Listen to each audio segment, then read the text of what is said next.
This is LBC from Global, leading Britain's conversation with James O'Brien. 4 minutes after 10 is the time. You're listening to James O'Brien on LBC.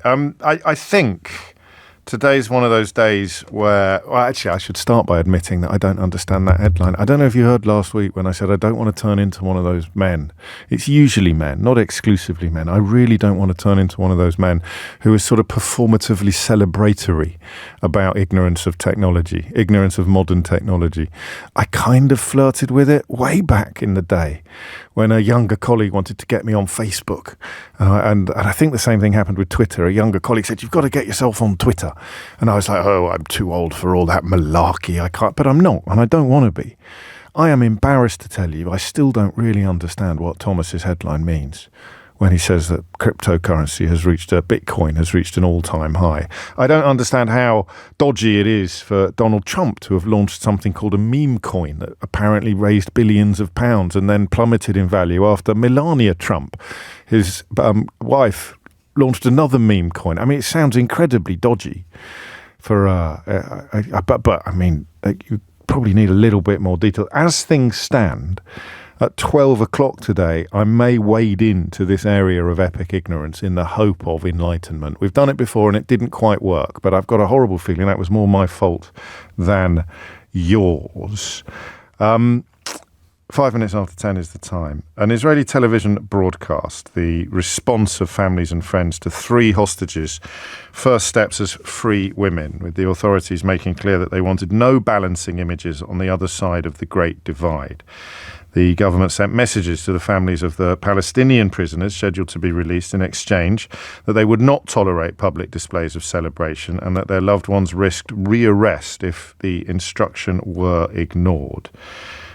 That's a report from today's Times here in London, written by Oliver Marsden in Ramallah and Richard Spencer in Tel Aviv. It's a shame because the pictures, particularly of Emily Damari, the British-Israeli citizen who's finally being released, you would have to have a heart of stone not to be profoundly moved by them.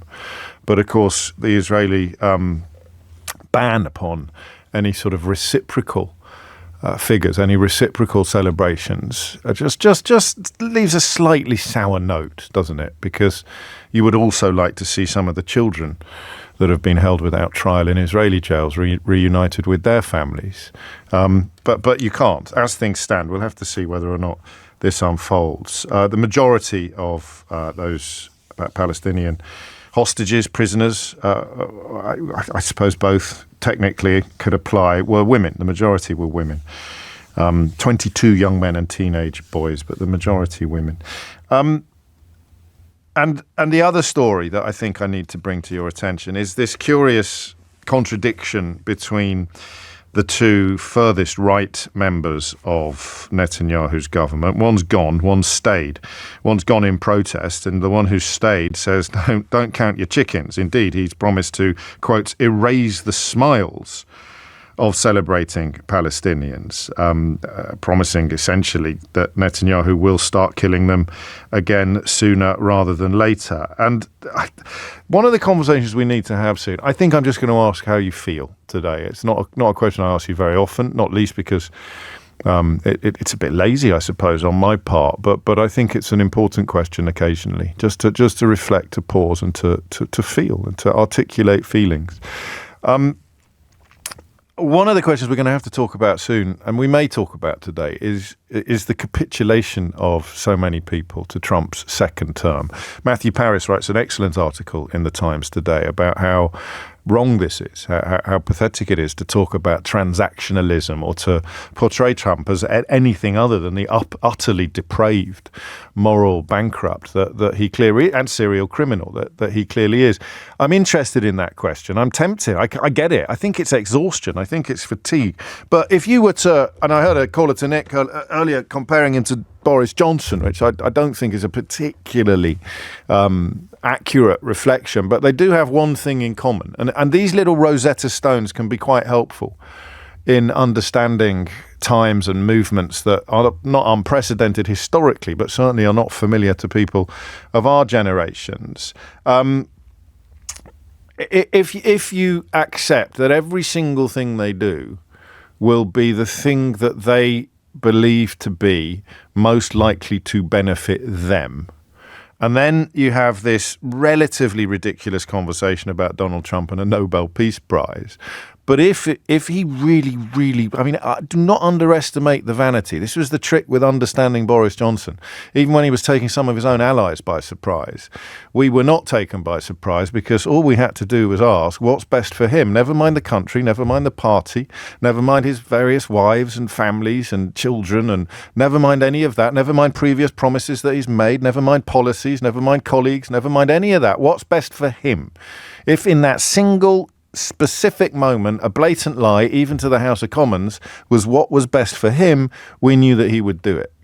If it's true, and it's a big if, that Trump is obsessed with getting a Nobel Peace Prize, then the message reaching Benjamin Netanyahu will be the polar opposite message from the one that Bezalel Smotrich believes to be the case. Smotrich thinks they'll start killing Palestinians again as soon as possible.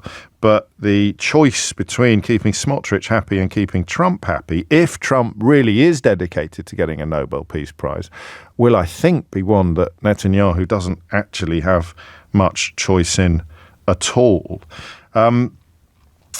He can't, if you like, wriggle out of the deal, unless Hamas commit another atrocity, in which, of course, all bets are off. But he can't wriggle out of the circumstances, the detail of this deal, if, as one commentator writes today, the president-elect really is hell-bent on securing a Nobel Peace Prize. It's his far-right coalition partners determined to resume the war and establish Gaza settlements who are most likely to be left disappointed. He still doesn't seem to like the term ceasefire. But the fact that he's signed it at all suggests that he's leaning or moving in one direction.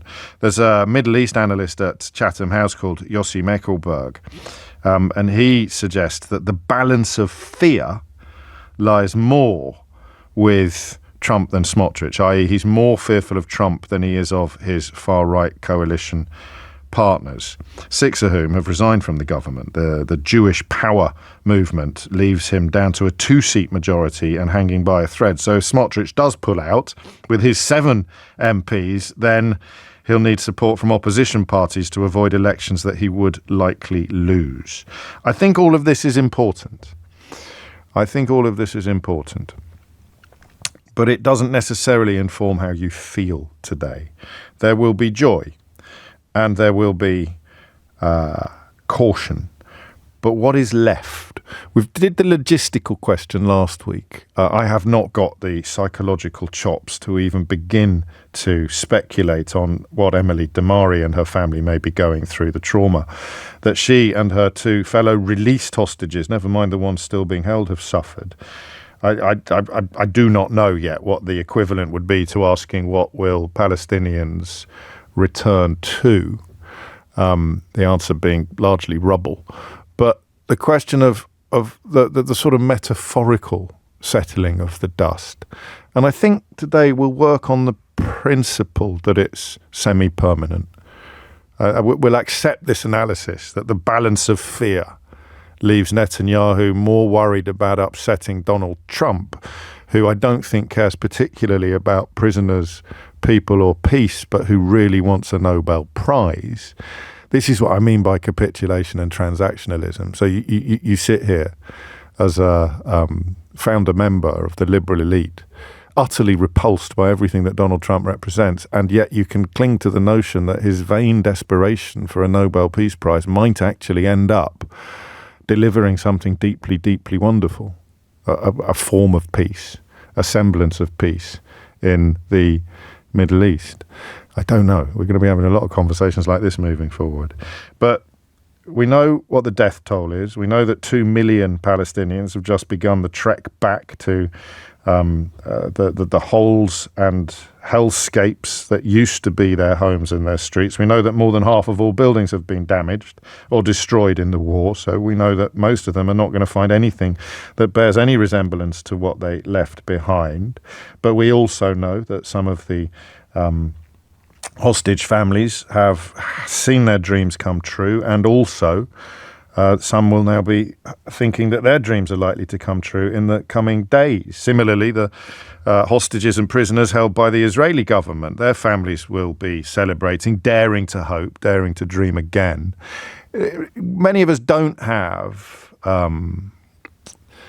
personal investment in these issues. Those of us who don't are able to set the same value on an Israeli life as we do on a Palestinian life. I appreciate, as I read to you last week, how much that offends and outrages some people, the idea that you refuse to see one life as worth more or less than another. But in terms of where this leaves you, this is a moment. I don't know how big a moment it is. Nobody does. Only time will tell.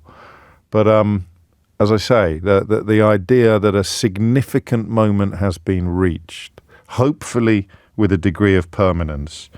What has this conflict changed for you? How are you different in your views of the Middle East, in your views of the Palestinian people, in your views of the Israeli government? Perhaps a broader question about the Israeli nation. Where are you now? What has changed for you as a consequence of this conflict? I heard one interview this morning asking whether or not Hamas had won.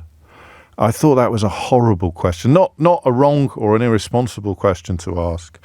But when you look at the tens of thousands of dead, another caller to Nick this morning pointed out it's 3,000 killings a week.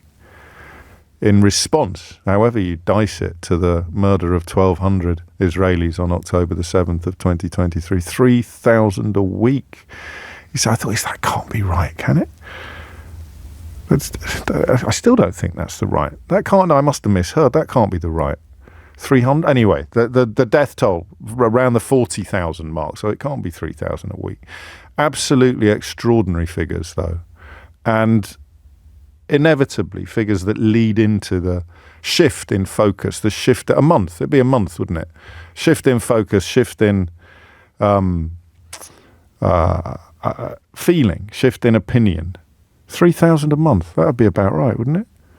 I just shouldn't have got bogged down in mathematics. That's what happened. That's why I'm going to do an hour on what on earth cryptocurrency means, because it's obviously not my strong point.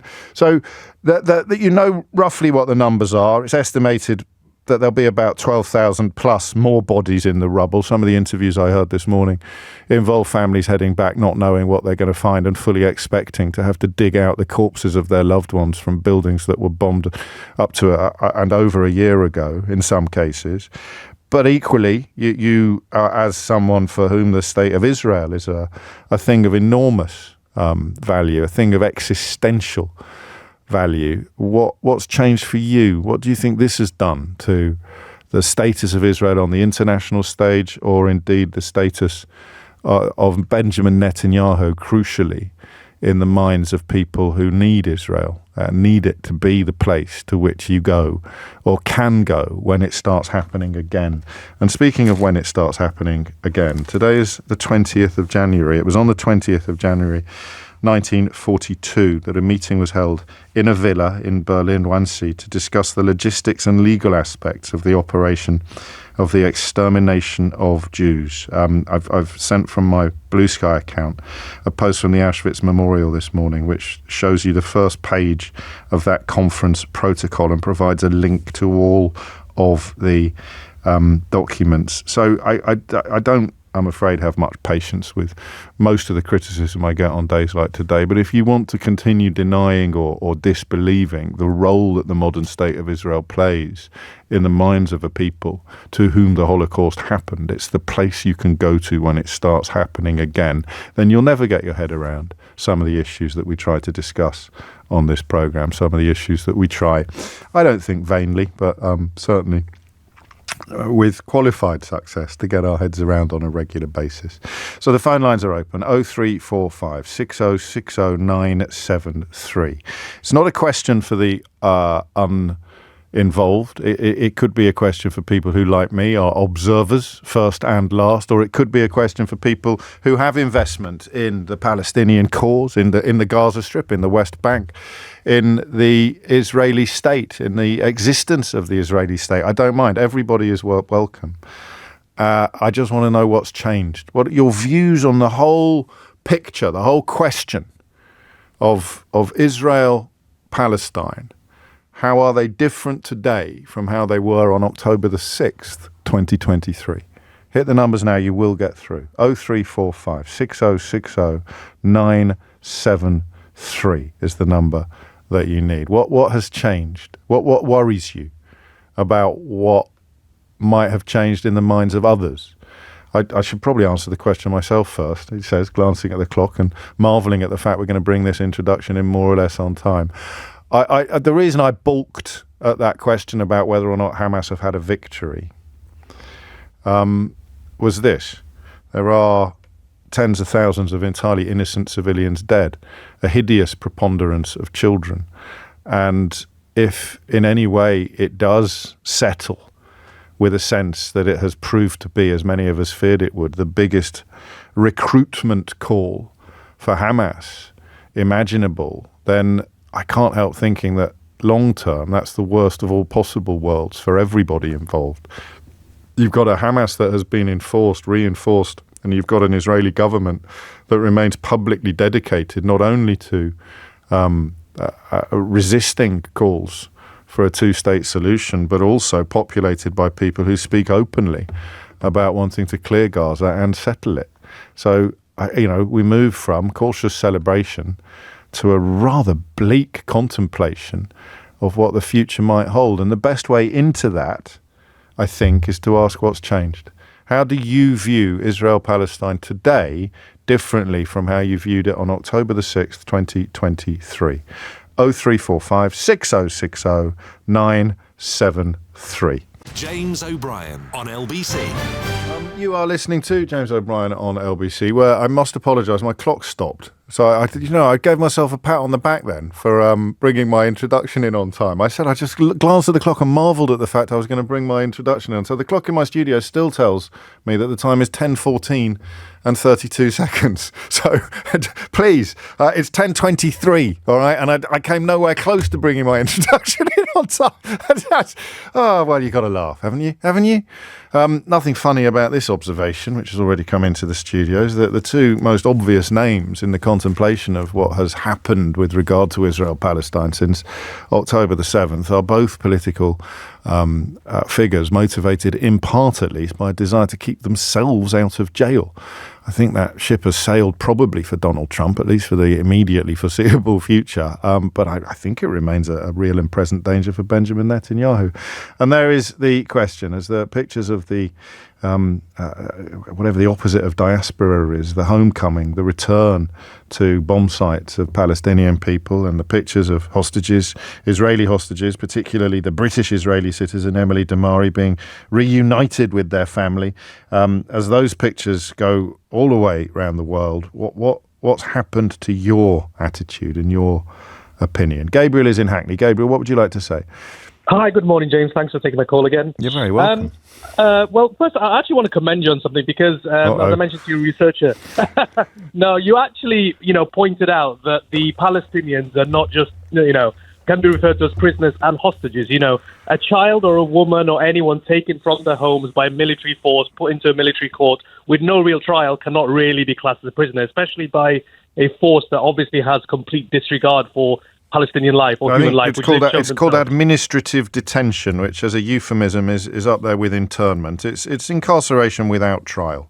Incarceration without trial by a force which is an illegal occupier, which is something that we always have to remember. But I do want to correct you on one thing. You said that we know how many dead. We actually don't know. No, I didn't. So don't let's not turn this into a hair-splitting exercise. I talked about the people who were buried and the estimates of how many have still not been counted. But anyway, talk to me about you, not me.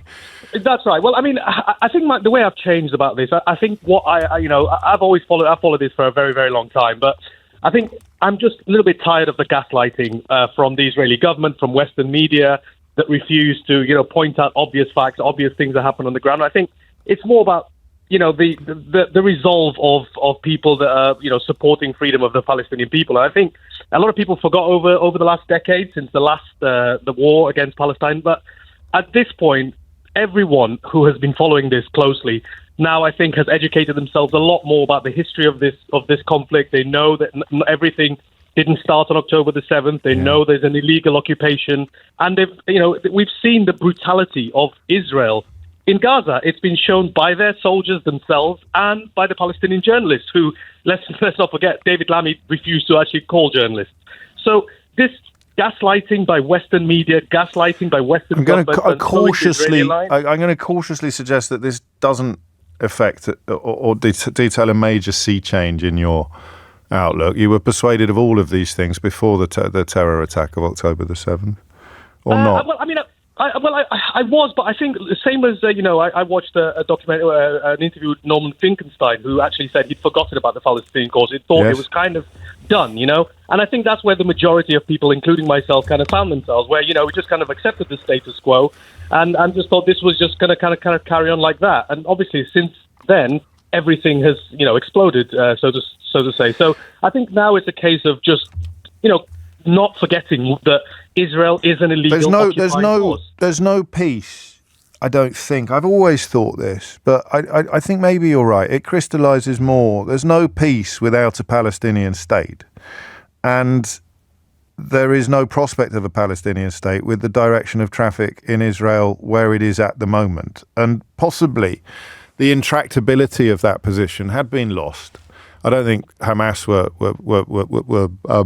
sophisticated enough to be seeking that sort of change in international perception, because although they probably expected Netanyahu to respond with incredible violence, I think even they've been taken by surprise with how long it has gone on and how many have been killed. But that simple point, the fact that you can't talk about this without reference to 1948, the fact that a two-state solution and a Palestinian state are, to most objective observers, the only chance, not a guarantee, but the only chance of prolonged peace, something with which the assassinated Israeli leader Yitzhak Rabin would have agreed.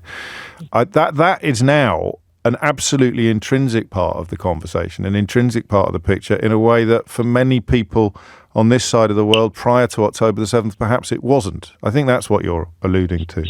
Yeah, absolutely. I mean, that's pretty much it. And I think another word that we have to bring into the conversation is justice. We cannot, as a modern society, post World War II, post previous genocide, allow crimes to go unpunished. This impunity that Israel as a state has enjoyed for decades now has to be dealt justice. Yeah, I don't think you're not necessarily engaging in good faith with the question of what has changed since October the 7th, unless again you're simply suggesting that more people have come around to the point of view that you already had. Language is so important. Illegally occupied territories is a absolutely accurate description of much of what is often talked about euphemistically in British media. And of course, that these are breaches of international law. There are people in the Israeli government who live in illegal settlements. And I don't know, once you sort of perhaps lose support, lose sympathy, I don't know how those positions can stay defensible or how they can stay sustainable. But what's changed for you? Specifically, what's changed? 0345 606 0973.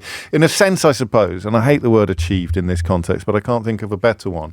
What has been achieved by the events? What have the key players in the events that have unfolded on and since October the 7th, what have they achieved? So you could say, what have Hamas and Netanyahu's government achieved in the context of your opinions and your attitudes? And remember, the plural of anecdote is not data, but what we are detailing here is essentially public opinion, particularly outside the sphere of immediate personal involvement. It's 10:30. Thomas Watts has your headlines. James O'Brien on LBC.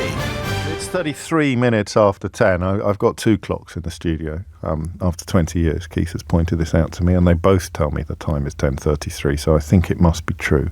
Apologies for anyone who had a bit of a panic attack when I suggested it was 10:14 because one of my clocks had stopped. I'll stop going on about that now. It's boring for you. Respect to H for knitting together the two key international stories of the moment. If the result is real peace, then I'll even be glad that Trump was president. However, I genuinely hope it won't be like Johnson getting Brexit done, all about personal glory and benefit with massive later ramifications for country and individuals. Well, I don't know. It's not an angle I'd thought of before, but the person who's raised it is so well informed that I thought I would share it with you. The idea that the desperation for a Nobel Peace Prize that Donald Trump's vanity speaks to would actually see him doing the right thing for the wrong reasons. And that's better than doing the wrong thing for the right reasons, or indeed the wrong thing for the wrong reasons. He's doing the right thing it's not as good as doing the right thing for the right reasons. Yeah, I'll stop now. Kieran's in court. What do you think has changed, Kieran, as a consequence of this conflict? Well, what I think has changed really is that the ordinary citizenry of the whole world has become aware of what the plan is, really. No matter what our media or institutions say, we can see that a greater Israel is the plan, and that has always been the plan somewhere in the background. And I think that's become really obvious. And it's really sad. Well, it wasn't the plan when Yitzhak Rabin was assassinated, was it? No, it wasn't. But I mean, well, how do we know that? Like, I'm not. Well, it wasn't his plan. We know that. That's arguably that's why he was killed by people people who now are, you would argue, in the box seat and who are dedicated to what you describe. Yeah, I see your point, and I think that's true. But I mean, there seemed to be before in the 90s and in the 80s, there seemed to be honest actors in the situation from the Israeli side. But that seems to have all gone down the river at this stage. Yeah, well, we don't really hear from opposition politicians. I suppose that's inevitable at a time of conflict. But the far right's presence in the cabinet, that's an undisputed phrase, by the way, as Noga Tarnopolsky reminded us last week from Jerusalem. One of them describes himself as a homophobic fascist. So I don't think the usual pearl clutchers are allowed to complain about vocabulary here. But I've been struck in England. I don't know what it's like in Ireland. I've been struck by the gulf between public opinion on questions like arms sales and even the use of the word genocide. The difference between public opinion and newspaper-led journalism. Can you make a comparison, or do you lack the English perspective? You've only got the Irish. No, I see, and I spoke to you about this before, actually. I see the difference between British media and British institutional perspectives and Irish media and institutional perspectives.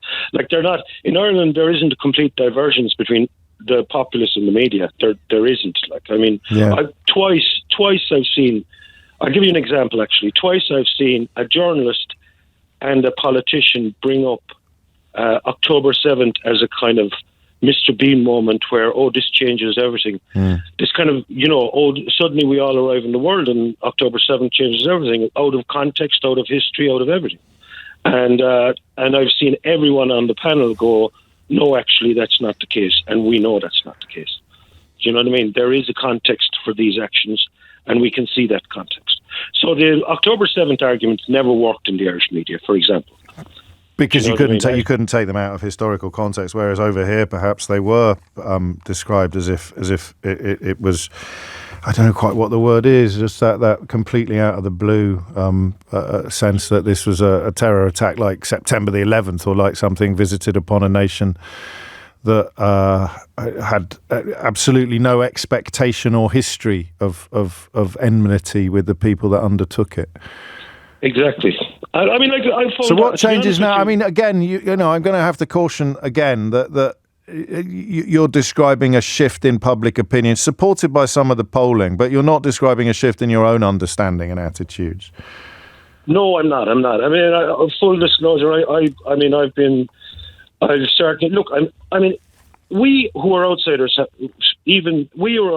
to be very careful in the way we speak about these things, because yes. I'm not Israeli, I'm not Jewish, I'm not Palestinian. Same. And I think there's a responsibility of me to kind of make my public utterances in a careful way, like, of course. Yeah. So I'm not anti-Zionist and I'm not anti-Jewish, but Zionism has become exposed as a kind of extremely problematic philosophy. Like, do you know what I mean?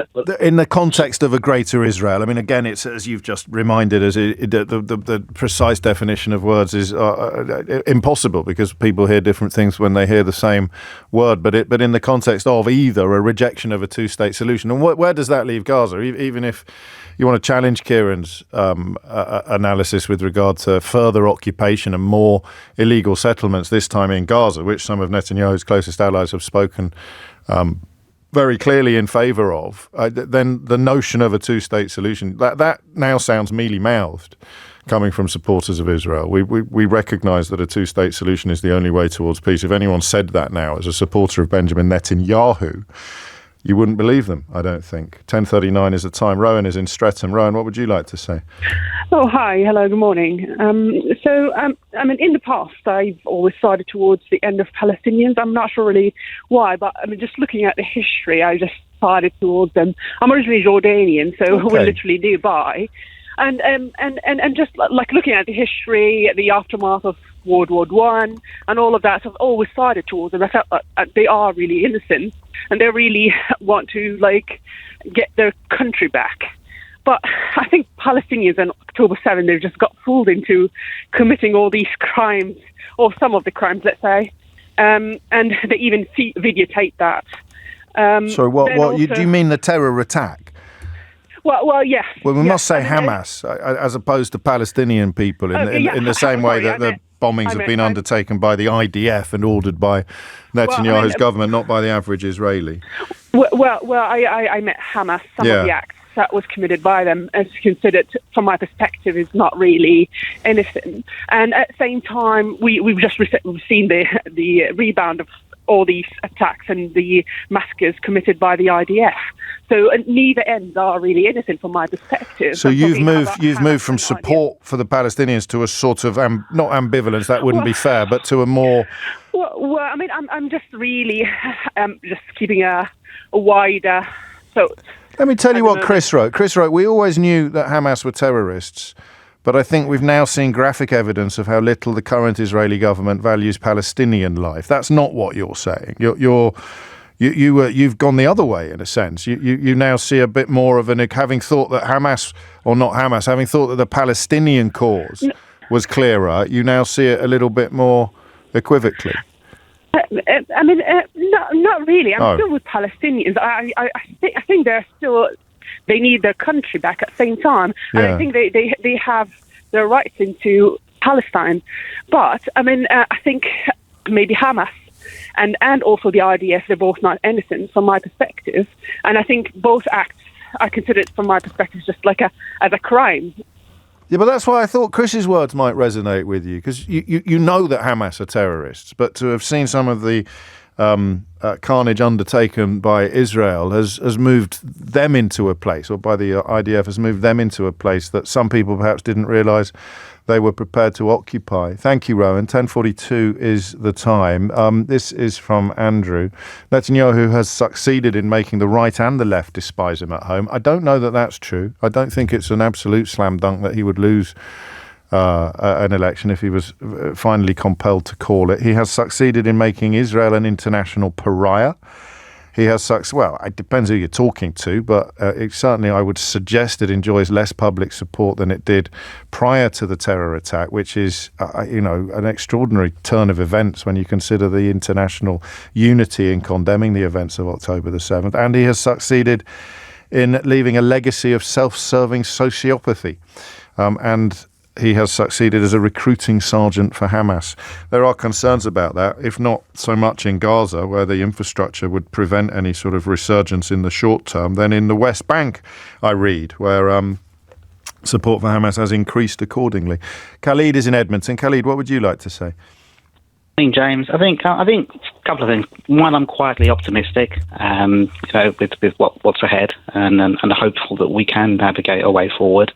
And the second thing, in terms of can I pause you there? Because I'm a bit. I envy your optimism in a way, because I think the prospect of a two-state solution has moved further away, not closer. So even if there is a sustained ceasefire, the people of Gaza remain imprisoned. 80 years served and no sign of imminent release. Almost 80 years. But I'm hopeful. The reason why I'm optimistic is I'm hopeful that this temporary ceasefire will show to the international community, the world, the neighbours there in the region, how effectively peace can work, and that we absolutely need to work towards that peace with the hard graft that obviously comes with that, because the alternative, back to the bombing and the killing, and frankly, does anyone have the stomach to go through that again? I think the answer is yes, sadly. I don't want to be the optimism antidote or whatever, however you want to describe it, but I don't know what you mean by peace. If you mean the status quo, the pre-October the 7th status quo, I think that the length and the scale of the carnage inflicted on Gaza has actually made that a very different picture. People didn't realise before what life in Gaza was like, even in, quote, peace, end quote. Didn't realise it was essentially a prison or a camp, enjoying none of the freedoms that citizens elsewhere in the world take for granted. And that is that what you mean by peace, the pre-October the 7th status quo? So because obviously we know that Gaza was under blockade. It wasn't the Palestinian state in any way, shape, or form. What I mean by that kind of progression to peace is the international community bearing down on Israel, on Hamas, on the Palestinian Authority, and saying, you guys, you need to sort this out, and we need to work a framework whereby we can make that happen. Now, Trump, for all his faults, and we know he's got faults, somehow has this ability to knock heads together, and maybe that's what we need. That's what we need, James. We need people. We need someone who's going to say, "You guys need to sit down and work it through." Because I think it's more a case of just saying to Netanyahu, "If you carry on killing Palestinians, I don't get my Nobel Peace Prize. So stop it. I'm not going to give you the support that you need to continue." And you this also war. need to say to Hamas to stop committing war crimes and actually sit down with peace. Yeah, of course you're right. That's the tricky bit, isn't it? I don't know quite what leverage Trump has in that. Well, I suppose his leverage is if you don't sign up to this, then I'll tell Netanyahu he can carry on killing you. So it's all about Netanyahu, really. An obligation on us, the media, the general public, people in Israel, people in Palestine, and across the world, to say to the warring parties, enough is enough, and you need to sit down. And the humanity. If you look at the pictures yesterday, James, the people returning home, who couldn't be affected by the fact that seeing the Israeli hostages coming back, seeing the Palestinian people, incarcerated. Who hasn't got a human heart that can see that that's what we want to see? Well, I can answer that question.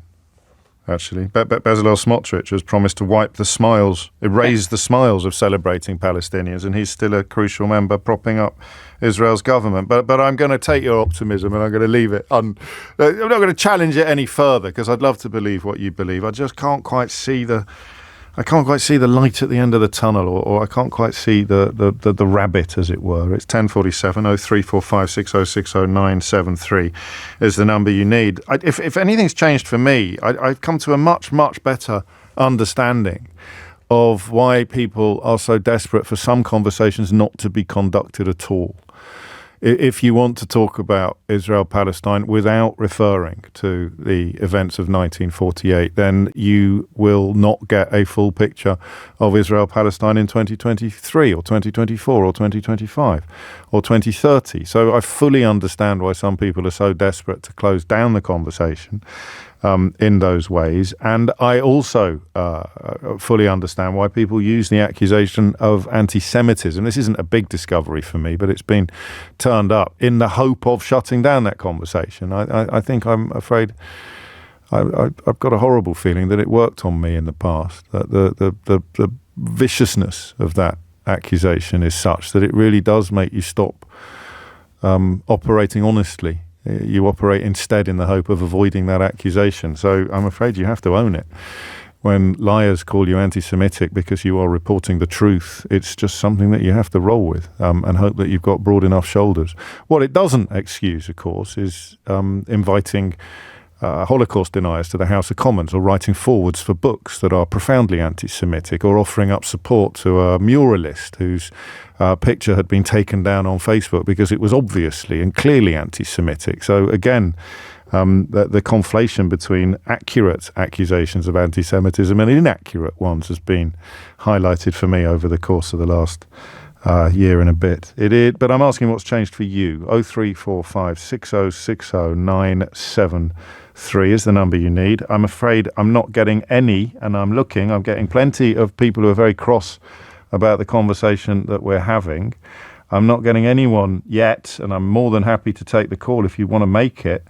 I'm not getting anyone yet who thinks that Israel has emerged from this horror better, in a sense, than it went into it, which, when you consider the outpouring of international outrage and sympathy that followed that hideous terror attack of October the 7th, is something that I think probably does lie at the feet of Benjamin Netanyahu. So by all means, tell me why Israel has emerged from this looking better internationally, looking better to you, or you feel warmer towards Israel today than you did prior to that terror attack of October the 7th. 10:49 is the time. James O'Brien on LBC.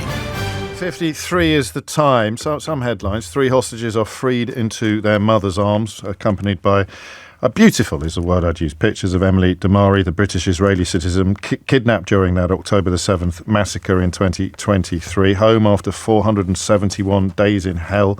Out of the darkness, back in mum's arms, home at last.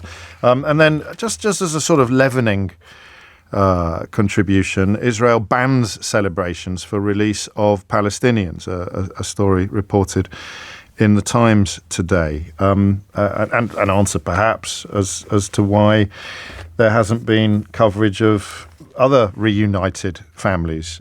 It hasn't been permitted. 10:54 is the time. Stuart is in Cricklewood. Stuart, what's changed for you? Hi, James.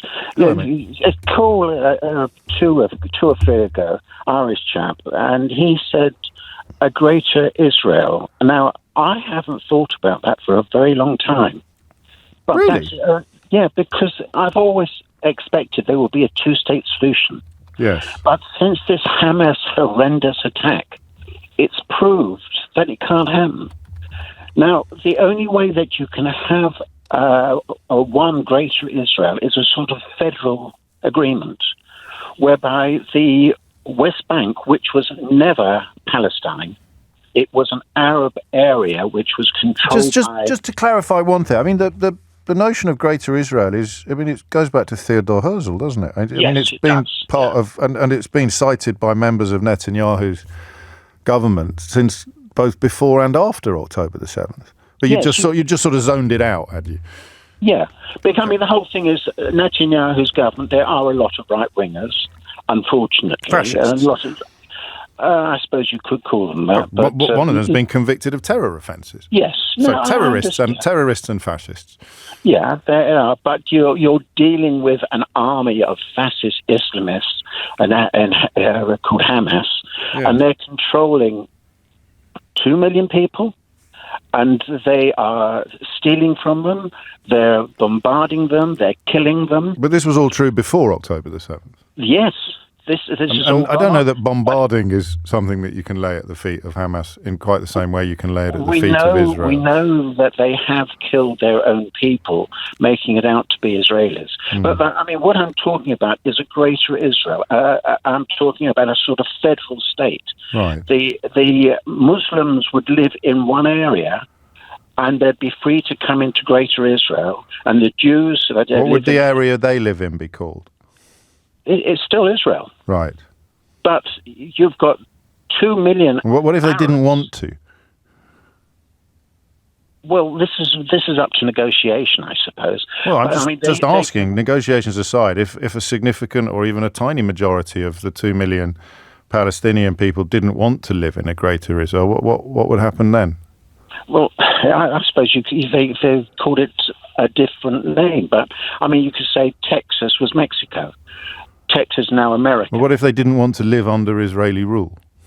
Whatever you decided to call the territory. Well, you can have a federal and where they have their own local government, but they have proved that they cannot have weapons. Right. And can the rest of Israel have weapons? The rest of Greater Israel have weapons? Greater Israel does not want weapons. They don't want to be the biggest power in the Middle East. Not what I asked, is it? No, but they don't. I cannot believe the great majority of the Israelis want that. They have got a great technology. So they wouldn't be allowed weapons either? So you're describing a massive ghetto, I think. No, I'm not. What do you think I'm you're not. describing then? I'm Or describing- apartheid then? No way. Well, no it is, way. because you've got It's different not laws. apartheid. You've got different laws according to your religion or your ethnicity. You're Palestinian. You can't own weapons. You're Israeli. You can. Well, they're not Palestinians. They never have been Palestinians. What are they? They're Arabs. Okay, you're an Arab. That's even more. That's even closer to apartheid, isn't it? You're an No, Arab. it's not. You can't. Different laws for Arabs then. No. They Yes, have the yes. same. But you're talking about in America. You've got federal states, and they have different laws. Not for different. Not for different ethnicities. No. But if you live in So one why are you part- mentioning America? Because that's a federal country. But the states aren't determined by ethnicity. They're determined by land borders. Well, you've got say places like Arizona, which has got a lot of Indians in it, and they control their own areas in Right. some respect. But I'm not saying So they're not subject to American law. No, they are subject to American law. Right. American law is just human rights and everything. Okay. What if you were half Arab, half Israeli? Which laws would you have to obey? You would obey the actual laws for the actual country. Would you be allowed a weapon? I don't.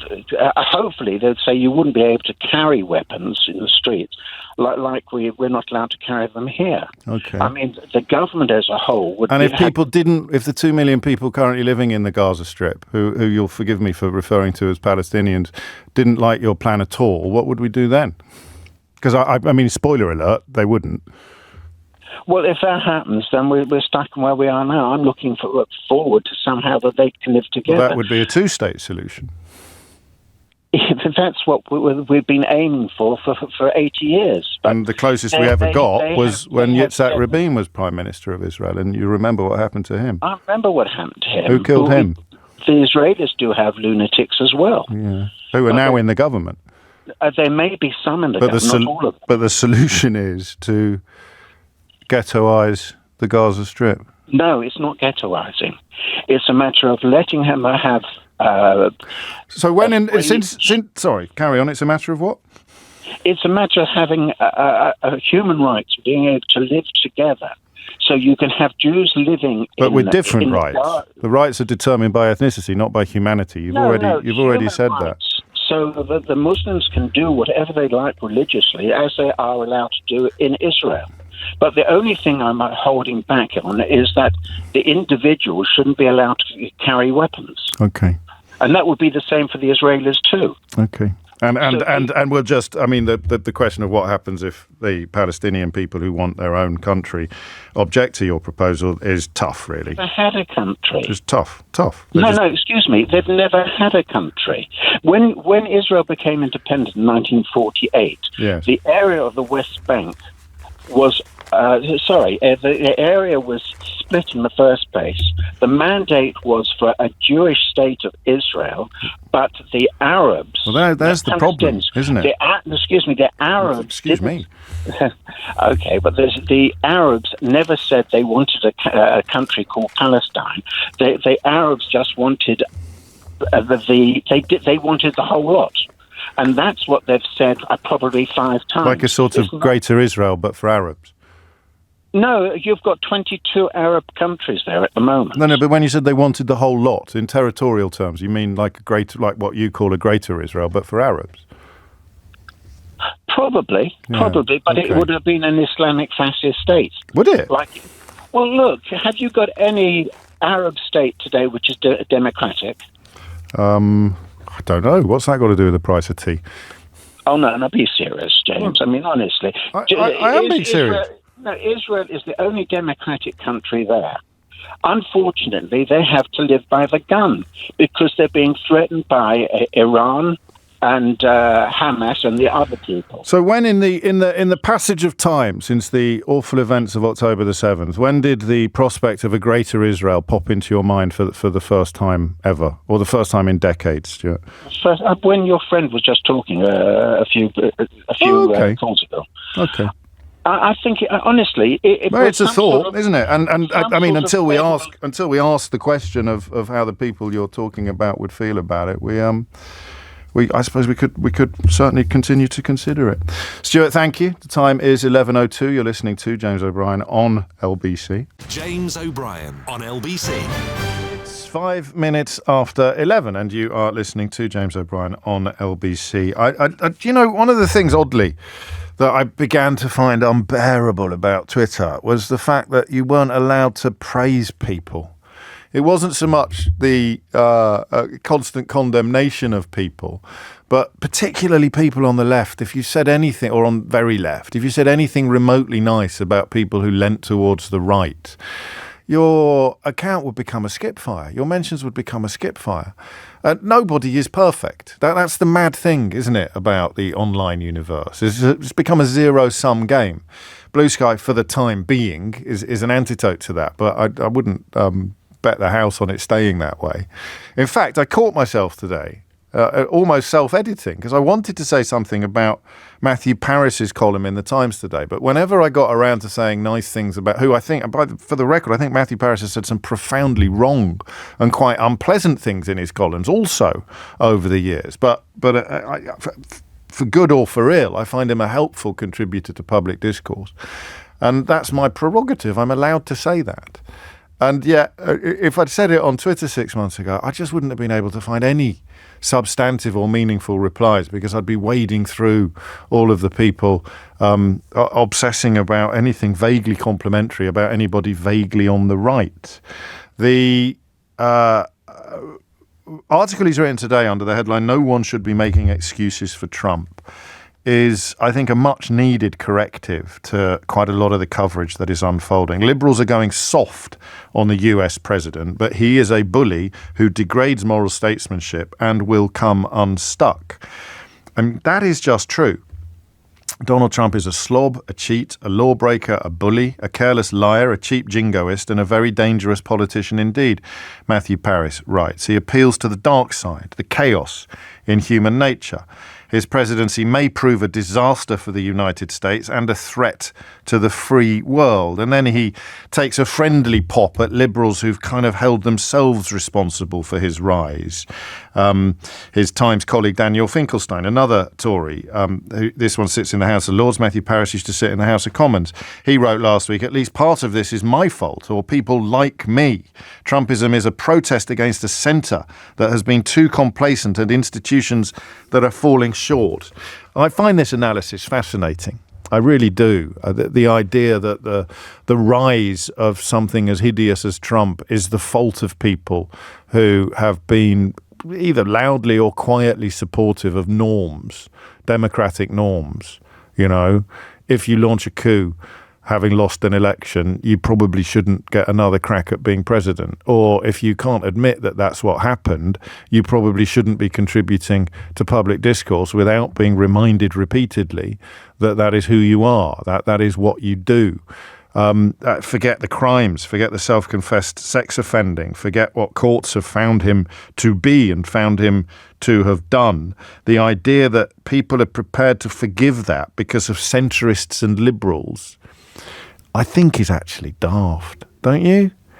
I needed this article to sort of crystallise my own thoughts, because last week, and the comment pages of the Times, oddly, the Times is going in the opposite direction to the Telegraph. The Times' news pages recently have been particularly bonkers, while the comment pages are still occasional oases of sanity and interest, whereas at the Telegraph, the news pages actually do some decent journalism, while the comment pages have become an absolute clown car of contributions. But I digress. That's a bit niche, probably. It's my Fleet Street and the fact that my father used to be on the Telegraph. But I liked Finkelstein's article last week. I felt a little bit of Catholic guilt kicking in. Oh, yes, maybe the centrists and the liberals have been too insert into space available, whatever it is you want to insert, and that is why people are prepared to look the other way or hold their nose. And what we realised 2 or 3 months ago, it's not a question of holding your nose. These people aren't holding their nose. These people love it.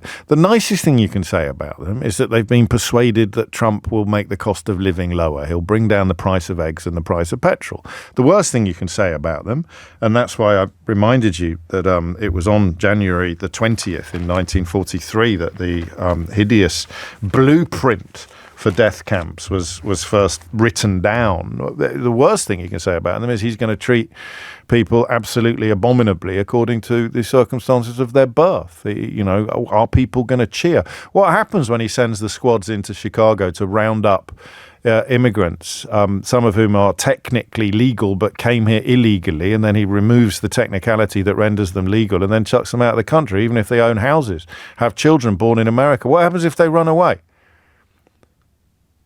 What happens if they resist arrest? Will they get shot? Are these squads of people? And another thing you do with Trump is say, "Oh, don't worry about what he says. Just focus on what he actually does." Well, that's a silly thing to say, because how many people believed him when he said that they're eating the cats, they're eating the dogs? The things that he says, it's like saying ignore the campaigning, only focus on what he does after he's won power. But if he lies when he's campaigning, then his mandate is already corrupted. But what's going to happen if he does this? And I think he will. Is he going to jail his political opponents like Liz Cheney? I don't know. When Elon Musk threatens to get involved in UK politics, is he going to let that slide? I don't know. I do know this. The kind of people who ordinarily insist that foreigners, particularly powerful foreigners, or unelected foreigners even, let alone elected foreigners, should have no business at all interfering in British politics, they'll be absolutely silent if those foreigners are sufficiently far-right or fascistic. Now, of that you can be certain. But what happens if they send in squads to round up immigrants and the immigrants don't want to be rounded up? Start killing them? I honestly don't know.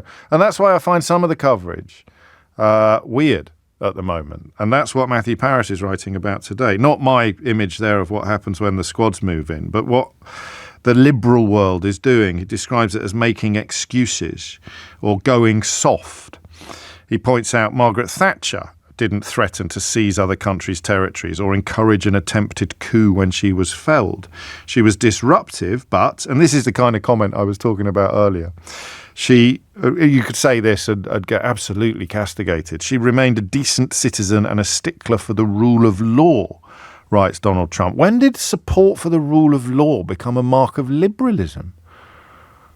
I'd never thought of the rule of law as being an essentially liberal construct. I thought it was a kind of universalist idea. I thought everybody except criminals recognised the importance of the rule of law and indeed the democratic value of having elected politicians capable of changing the law. I don't know anymore. I don't even know what that means. So why? I mean, I'm tempted to ask you how you want me to cover the Donald Trump presidency, but I think that might be a little bit too navel-gazing. Because I'm not entirely sure. I get tired. Do you get tired?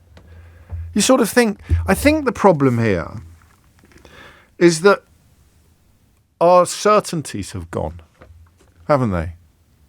You would never have believed 10 years ago that a defeated American president could, well, either launch or encourage, depending on semantics, a violent coup, up to and including calls for the death of his own vice president by the mob. You just wouldn't have believed it, would you? If Ronald Reagan had done that, or if Jimmy Carter had done that, or if George W. Bush or George Bush Sr. had lost, claimed that they'd won, invented lies and obscenities, conspiracies and con jobs to claim that he hadn't lost at all, and then encouraged the attempted overthrow of the American government. So, you know, all the stuff in the first term that you thought was unprecedented, that you thought you couldn't quite believe, it's as nothing now in the second term. Imagine if George Bush had tried to deny the result of an election and encouraged a coup in his own country. That's why it's exhausting, because we thought, and this must be a little bit what it was like in 1930s Germany, we thought we all agreed about some things. coups are bad. Right? We thought we all agreed about that. I look at my profession and I marvel some days at the absence of outrage, the absence of disgust. It doesn't even necessarily involve support for the man and whatever it is he stands for. But it's the absence of outrage. It's the absence of shock. And I think sometimes there's a sort of emperor's new clothes air to all of this, isn't there? That's what we've done together over the years. But imagine if the boy in the crowd started shouting about the emperor being naked and he got his head kicked in. Or 10 years later, he's still shouting it and the emperor's still marching up and down in the Altogether and the crowd is still insisting that he's wearing the most beautiful robes imaginable. Metaphors and proverbs, fairy tales and the rest of it are all well and good. And that lovely quote from George Orwell, from which we've derived such comfort over the years, about truth and untruth and the importance of holding on to the truth so that you will not go mad. I wonder whether it's actually true. I wonder whether you would go mad eventually. And don't forget, Winston Smith did buckle eventually under the extraordinary pressures of O'Brien and his mates. So why do you think... I mean, listen, I'll give you, here's another. Sorry, I've got quite a lot to talk about. It turns out I didn't think I had anything to say about this. So this is going to blow your mind, right? So you've got a foreign leader who launched a coup, who tried to overthrow his own government, his own country's government, up to and including threats to the life of his own vice president. And you've got British politicians, including former prime ministers, travelling to America to bend the knee at his altar. Imagine that 10 years ago. I mean, even imagine a Labour prime minister essentially cozying up to the character who launched a coup. It's easy to get distracted. What are you going to focus on? Are you going to focus on the comments about shooting people on Fifth Avenue, the comments about what he does to women when he meets them and what he can do to them because he's famous? You're going to focus on the crimes. You're going to focus on the crimes he's been convicted of or the crimes he'll probably never now be tried for because he's become president. The stolen documents, the lies about the election, the investigator concluding that if he hadn't actually become president, he'd have gone on trial for this and he would have been convicted. You can never say these things for certain, but there's so much there that you kind of think maybe that's part of the problem. You can't find anything to focus on. That's what flooding the zone with excrement means in a way, the Steve Bannon thing. But I focus on the coup, I think, an attempted coup. And everyone's behaving now as if it never happened. Everyone's behaving as if it never happened. It's extraordinary. I'll read you those words again of Matthew Parris this morning in the Times. Donald Trump is a and listen, if you want to reflect on how complicated the world is, Matthew Parris is paid by Rupert Murdoch. Rupert Murdoch owns Fox News. Fox News not only collaborated in Donald Trump's lies about the last election, for which it received a multi-$100 million fine, but has now returned to paying homage in the court of the Sun King.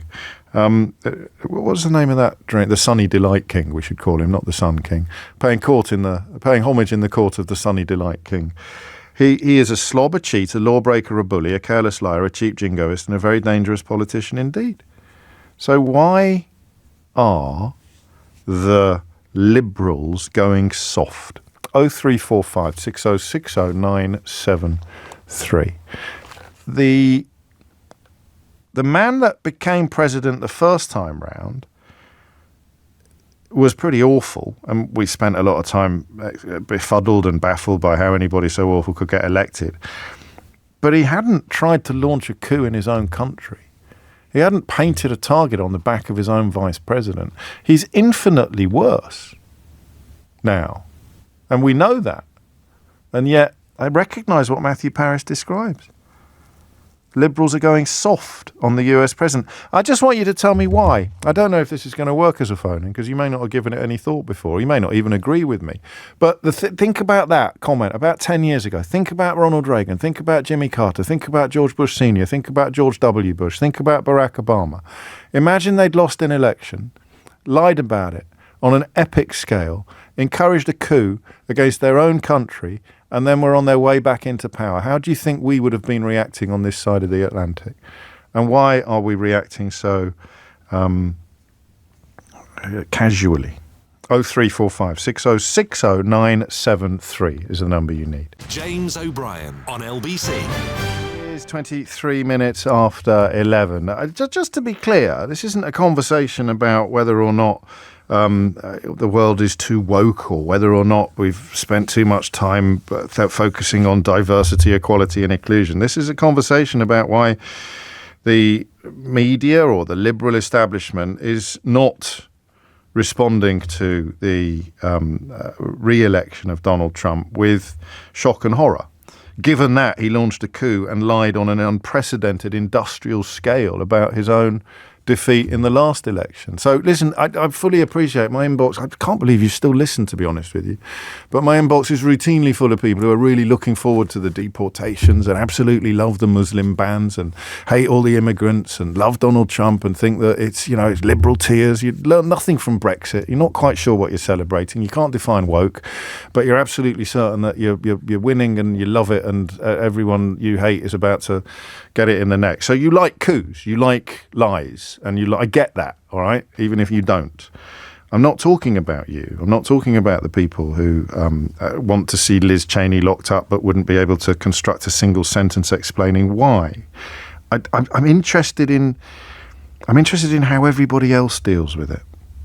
So again, from Matthew Parris's column, everywhere you look, columnists, commentators and politicians who only yesterday fervently wanted Kamala Harris to win are now wailing that the victory of Trump and Trumpism is a consequence of the failure of liberalism. It's not. It's a consequence of the seductive nature of demagoguery and fascism. Promises to hurt people other than you, and also promises to help you. But if you don't keep the promise to help others, then the promise to hurt others will be the one that matters most. So I don't quite get it. What is going on? 0345 6060 973 is the number that you need. And I am going to ask you, because I'm not quite sure how to cover it now. What do you do? Just keep telling the truth, even while nobody else is? Even in that advert we're carrying there, where he talks about having won by millions of votes, it's not true. Unprecedented. It's not true. The numbers are there. It's not an opinion, it's counting. So what do you do? And then there's the other point about this question of democracy and votes and suck it up. Would you have said that in 1930s Germany, or would you have felt a little bit different? I don't know. Let's find out what you think. Gary's in Calais. Gary, what would you like to say?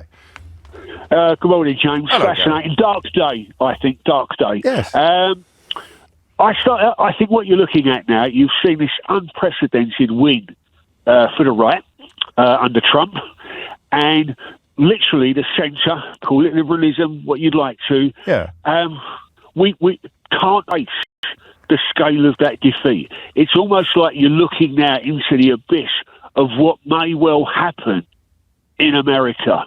Last night I just happened to Google, is America on the verge of civil war?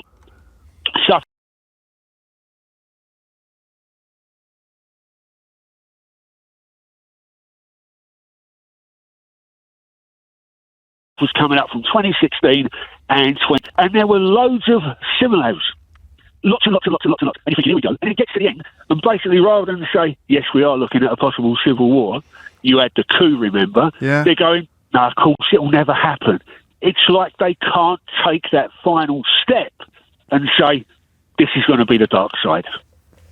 Well, I mean, oddly, and you've got to keep on calling them out. I get that. I know. I don't think, because I don't know who would be on the other side in the Civil War. This is, I think, what I find so jarring about Matthew Parris's analysis today, and indeed it tallies with my own, is that who would be on the other side, given that, everyone's now talking about how, Donald Trump's victory is the fault of people like you, which, is a bit like saying Donald Trump's appeal to racists is because of people who've spent years saying racism is bad, and now we can pretend that's anyway, that's for another day. Who would be on the other side in a civil war? Because that's the bit I'm baffled by, the softening of the people that you would expect to be more outraged and disgusted.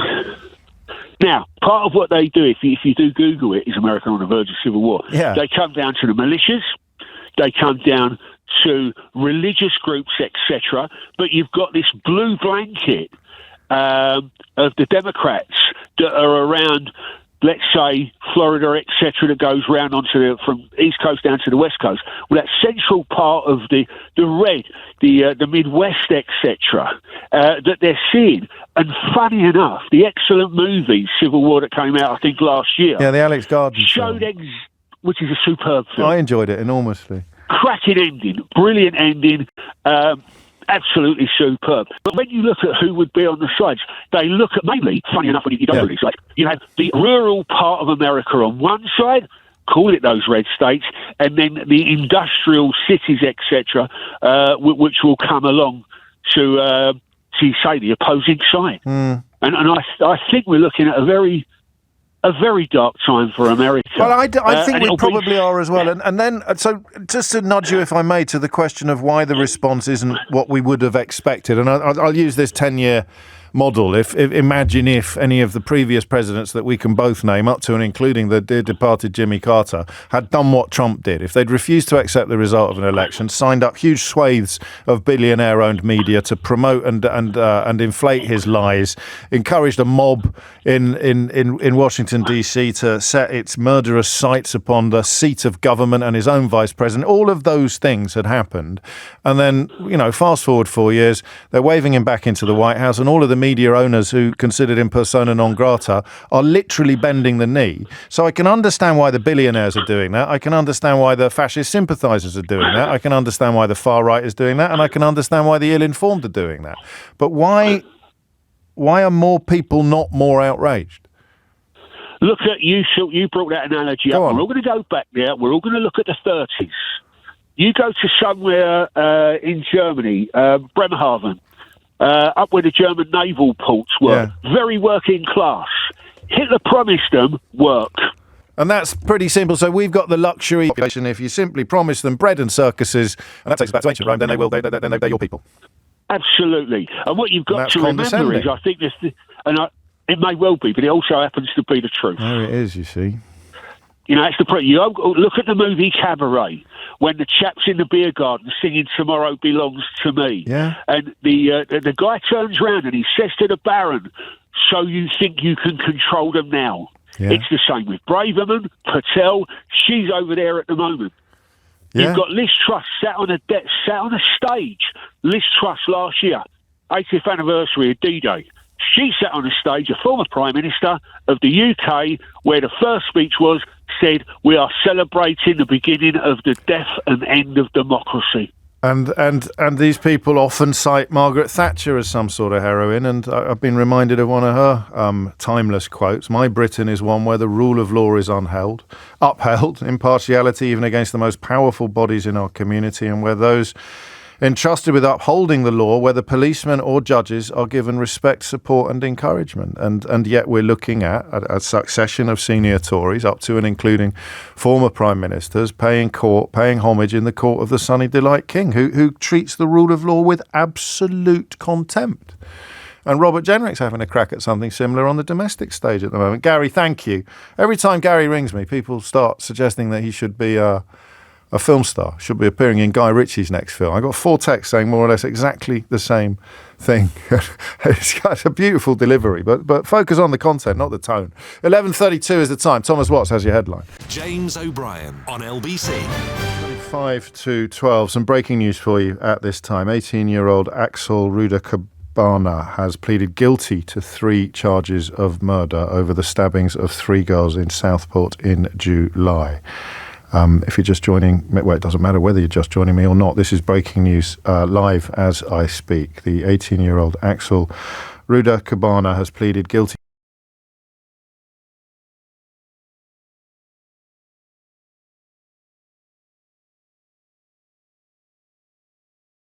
to 3 charges of murder over the stabbings of Phil. She will be trying to get out at the moment so that we can talk to them. 11:36 is the time. It's a weird moment for a whole heap of reasons. Some of it is easy to get your head around. You've got the richest men in the world all. Read what Mussolini had to say about fascism and corporatism.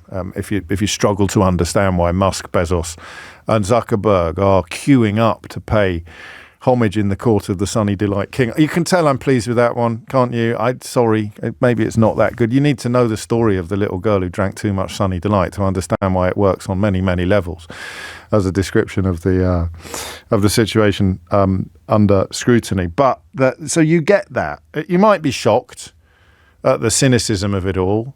The companies who are abandoning their commitment to, if you like, fighting climate change or to improving diversity and inclusion. Down with inclusion. Who wants inclusion? If you're, like me, white, middle class, middle-aged, straight, why do you want any access to inclusion? And of course, the demonization of immigrants in general, foreigners, immigrants in particular, foreigners in general, all of that. I mean, you can just ban him from Facebook and then not only bring him back, that's what Mark Zuckerberg has done, but go all in on support for him. So I get all of that. That's that concept of enough. People who've never got enough. You can be the richest man in the world, the second richest man in the world, the third richest man. Jeff Bezos was adopted by a Cuban immigrant. That's his name. It's not his birth name. He was adopted by a man his wife married, his mother married. A Cuban immigrant. I was sitting around talking about how much richer they think they're going to get under Donald Trump.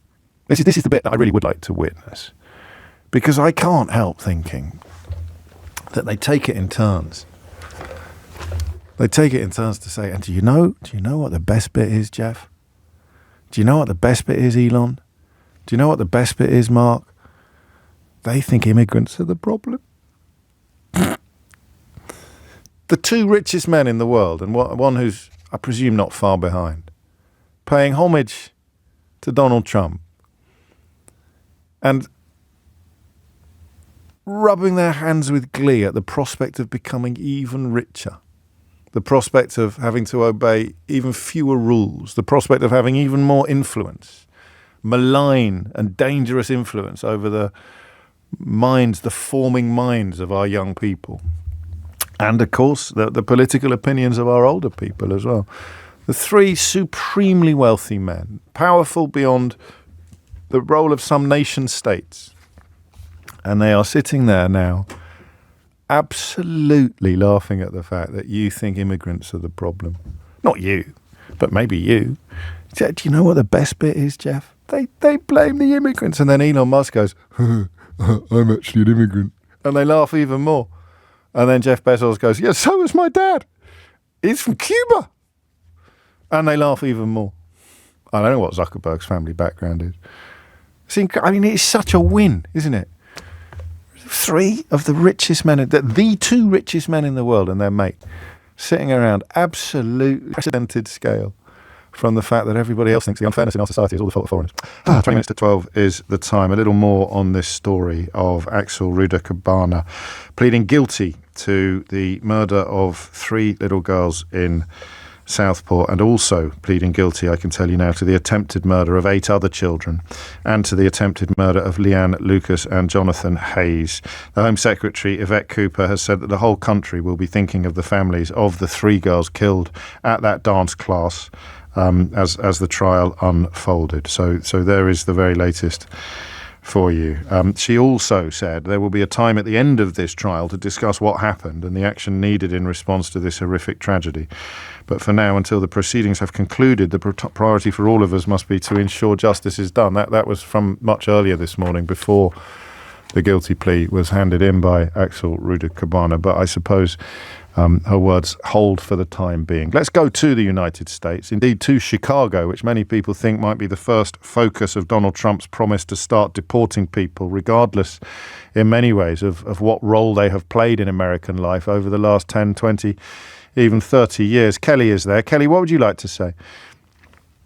I'm just totally I'm grief-stricken over what's happening today. My boyfriend and I took off work, and we're not going to be watching the inauguration.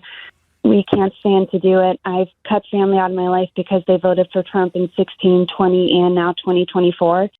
And I've just lost all respect for them. So it's just... Because there's this line that some liberal journalists or commentators like to adopt, which is don't worry about his words, worry about his actions. I don't think that, I'm afraid. I think that the words are at least an indicator of future actions and at worst, of course, a facilitator of whatever happens next. Well, you're right. I mean, he's a compulsive, chronic liar. I mean, he does leak every now and then as far as, like, basically the rule with Trump is whatever works out best for him, that's what you should believe he's going to do. Yes. And he'll say whatever he needs to get there. And I've had this discussion with some of my friends, but I have no reason to believe that it won't be as bad as it can possibly be because he now owns, he and the Republicans own all three branches of the federal government. They own the Supreme Court. He has them in their pocket. There's no guardrails, and the Supreme Court not too long ago ruled in favor of presidential immunity.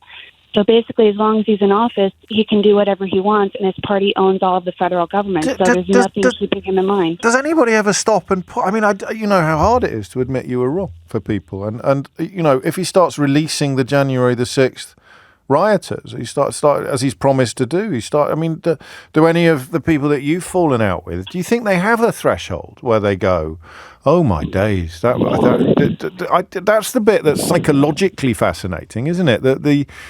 The naive belief that you could stack enough evidence in front of them and they'd have to go, oh yeah, I'm not in favour of this sort of thing at all. I don't know that point exists for these people, does it?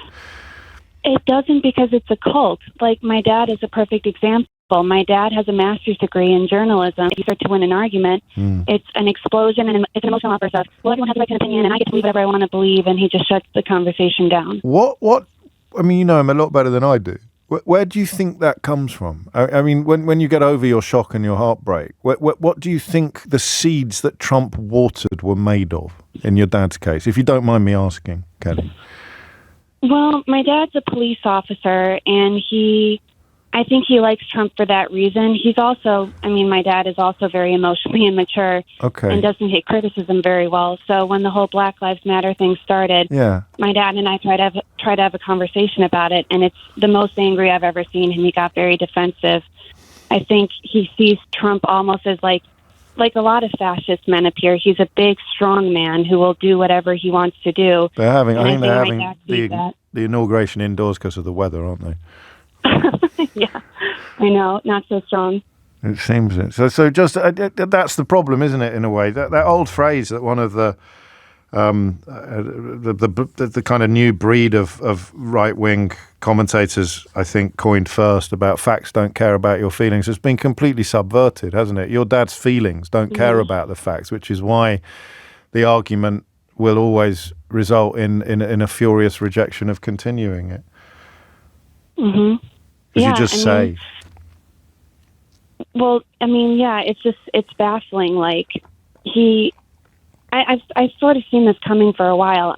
For as long as I can remember, my parents would brag to me about how they'll never vote for a Democrat no matter what. And I guess from that spring, well, I'm sorry for your trouble. I really am. It's an extraordinary state of affairs to find yourself in, but not a rare one. And the puzzlement you feel about the absence of shock and outrage is even more so. Dean's very cross. Dean says, wow, the bias on this show is crazy. You do know we can all see and hear this, right?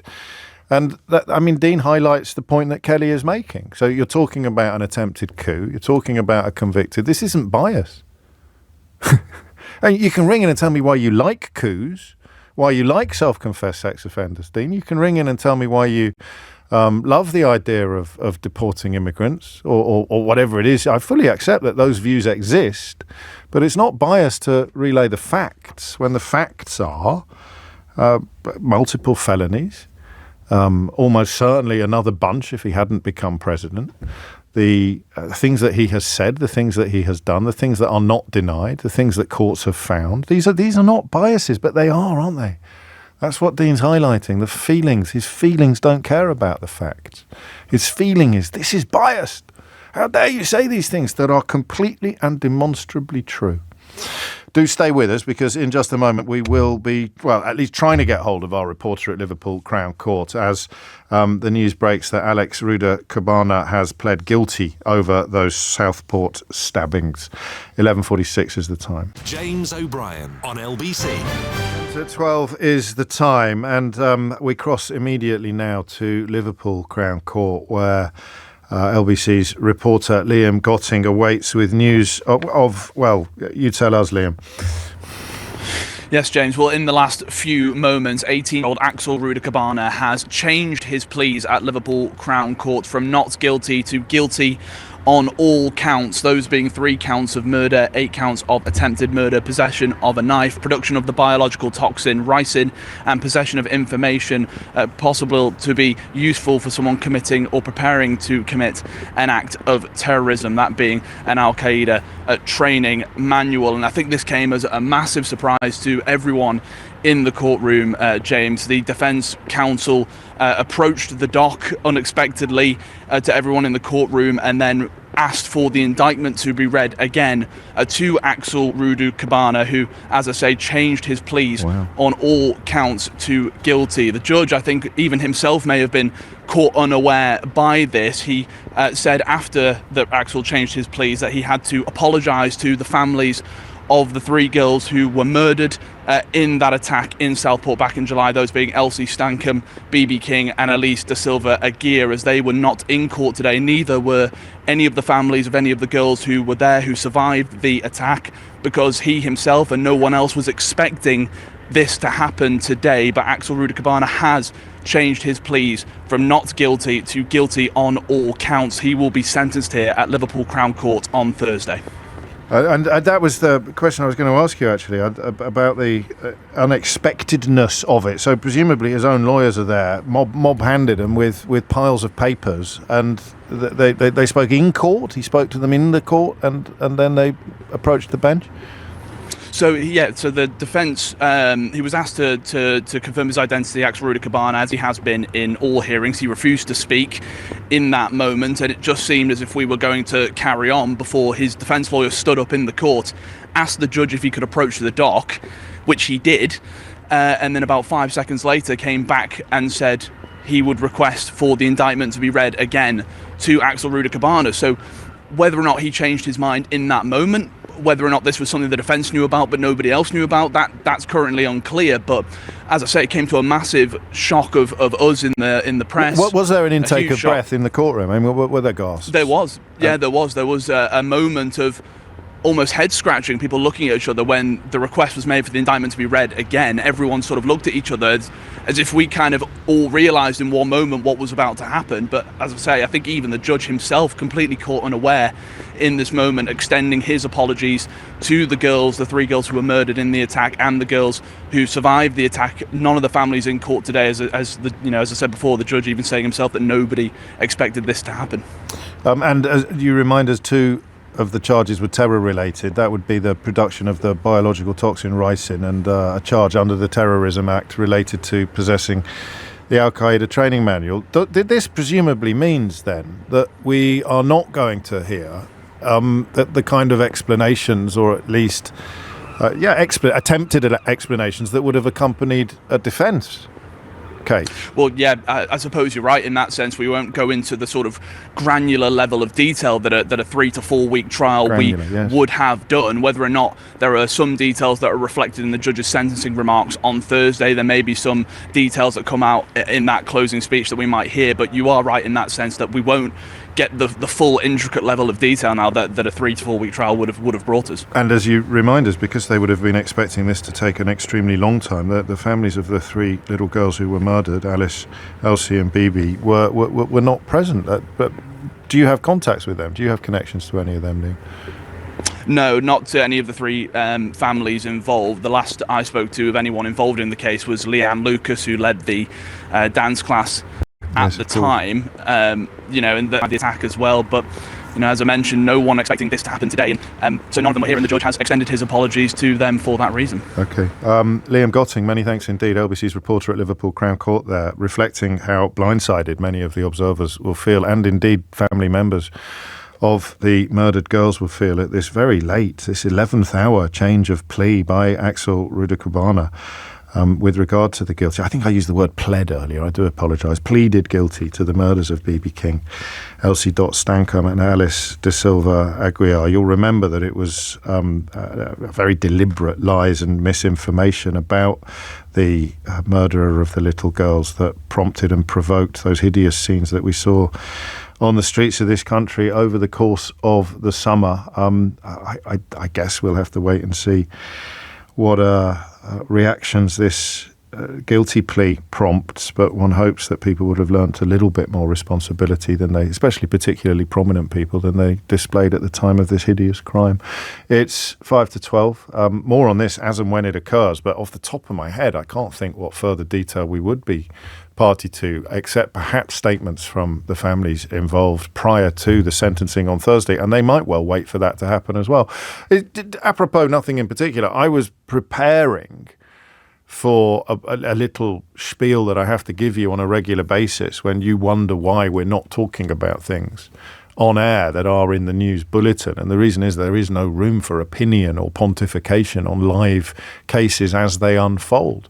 But that case is now, to all intents and purposes, over. The guilty plea removes the defence, it removes the prosecution. Huge amounts of work would have gone into preparing both of those cases. And then, for reasons that I doubt we'll ever know, the decision taken at the 11th hour by the accused, now the convicted, Axel Rudakubana, to plead guilty to those murders, attempted murders, and 2 terrorism charges, which relate to the material involved. I'd like personally to know a little bit more about the motivation or the ideology involved there. But again, I can't remember a case like this where I don't know what chance there is of finding out more in the coming days, weeks or months. 11:57 is the time. Understandably, television screens in the studio now filling up with pictures of those 3 little girls. And I know a lot of families like me will have a particular relationship with Taylor Swift, that the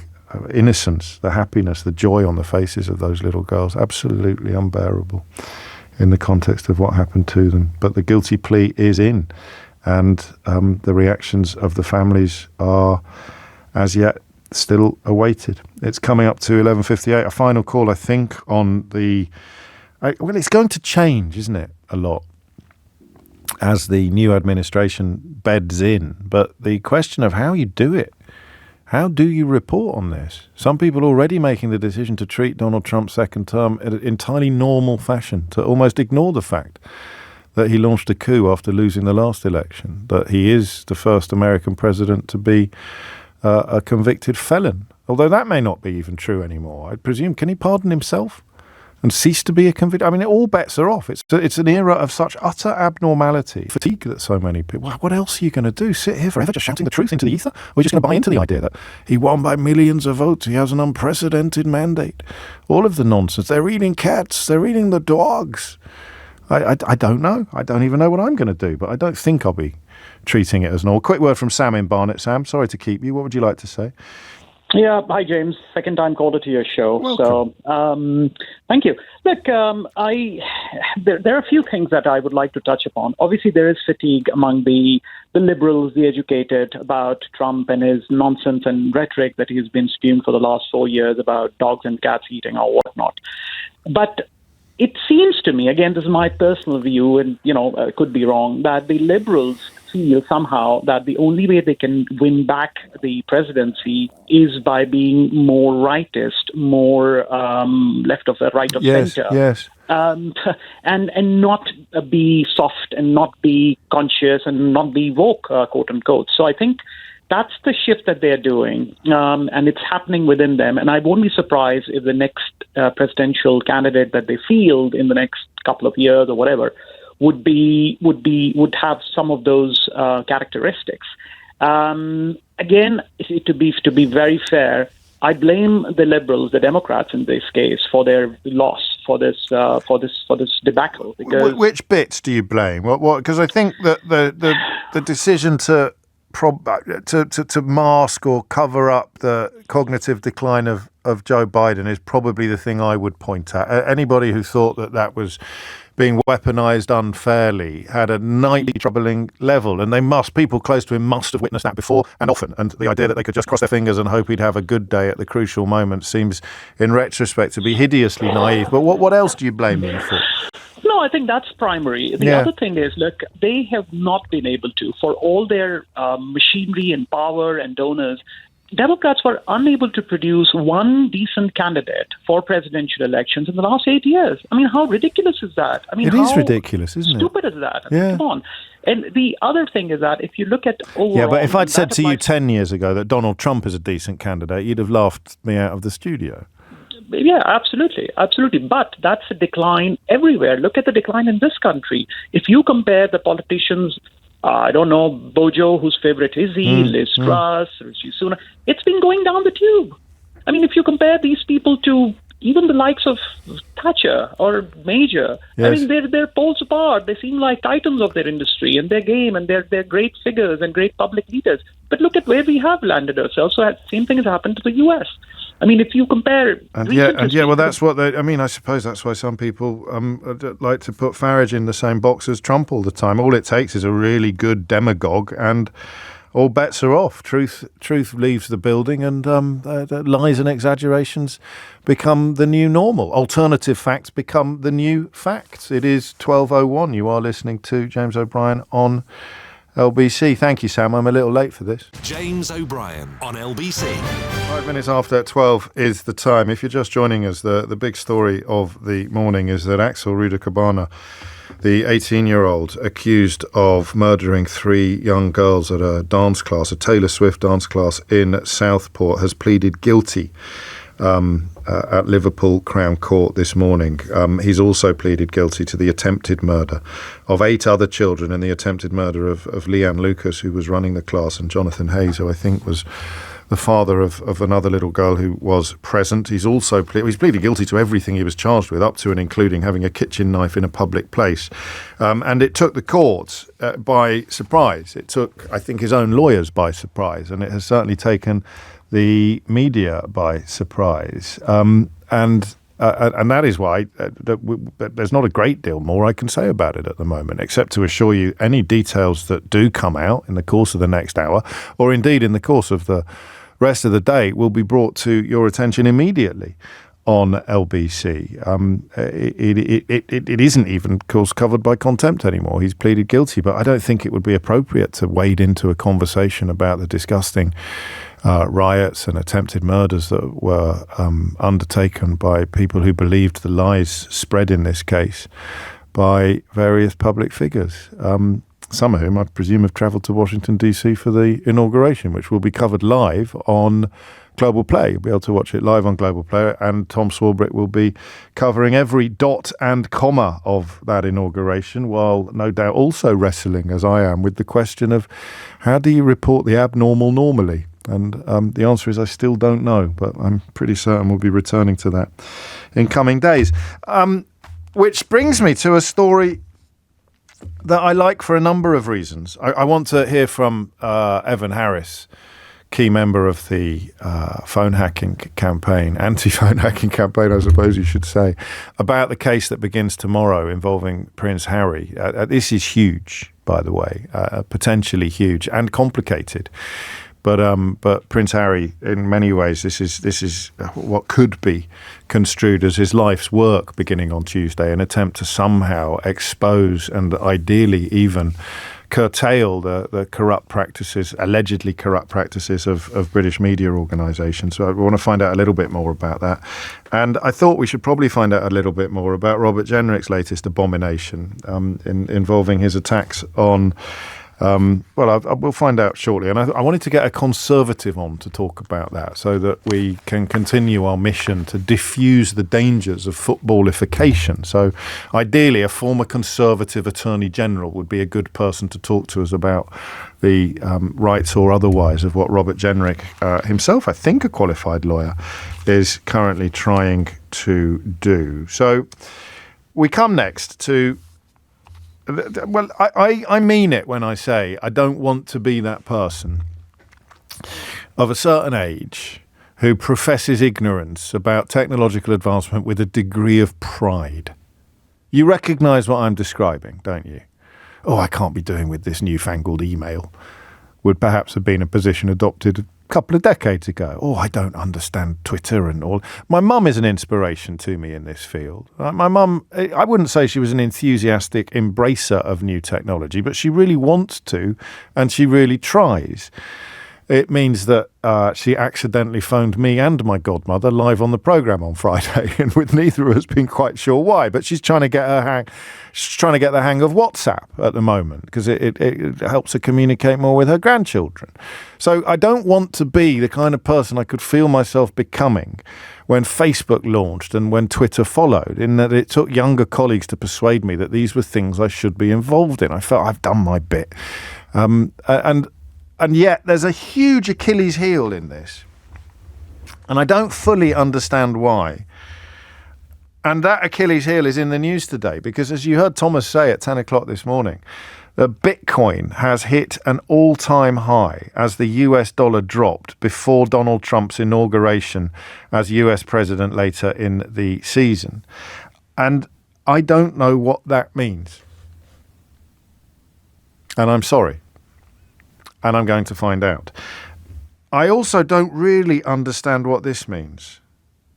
The incoming US First Lady, Melania Trump, has followed her husband's lead by launching a multi-billion-dollar cryptocurrency meme coin amid a rally in digital currencies as he prepares to turn to the White House.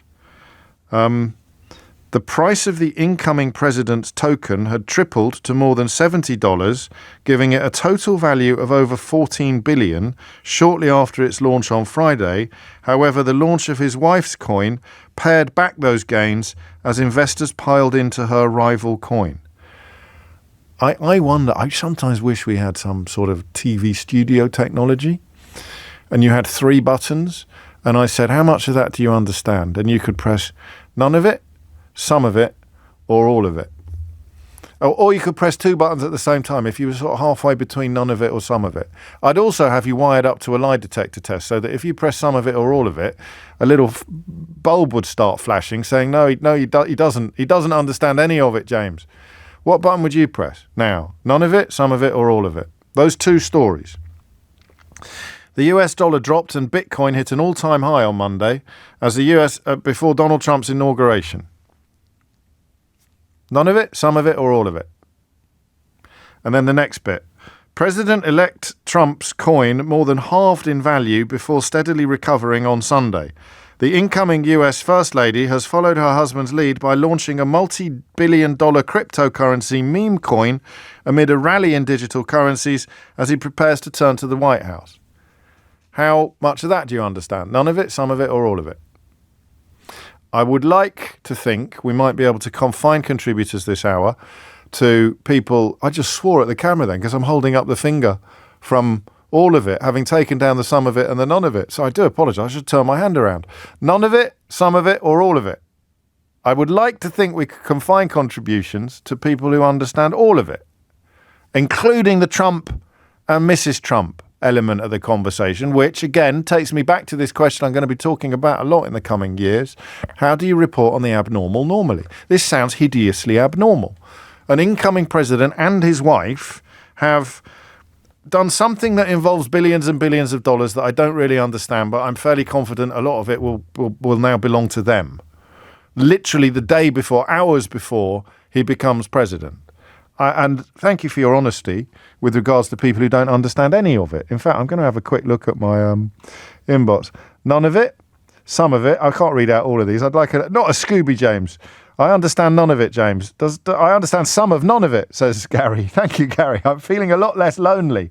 I understand all of it, says Ben. Well, get on the bloody phone, Ben. 0345 606. The same number you used to WhatsApp me is the number you need to ring in. What does this all mean? That's all I want to know. What does it mean? What does it mean that Bitcoin has hit record highs in anticipation of Donald Trump going into the White House? And what is the role of these meme coins, which I presume are more or less the same thing, that Donald Trump and his wife have both released, involving figures like $14 billion being bandied about with absolute coolness. So help me out. It's coming up to 12:15. You're listening to James O'Brien on LBC. Coming up a little later in the programme, a detailed look forward to the court case that opens tomorrow, when Prince Harry will attempt to prove, or at least his lawyers will attempt to prove, epic malfeasance on the part of Rupert Murdoch's empire, and also the attempts by Robert Jenrick, who is nominally the Justice Secretary, although in Kemi Badenoch's administration that is not the mark of achievement that it would once have been, to accuse a politician who was a lawyer of some sort of conflict of interest. I want to get to the bottom of that as well. Phone lines are open. Question is clear. What does it all mean? What does it all mean? And is it the sort of thing that a president and his wife should be getting involved in? James O'Brien on LBC.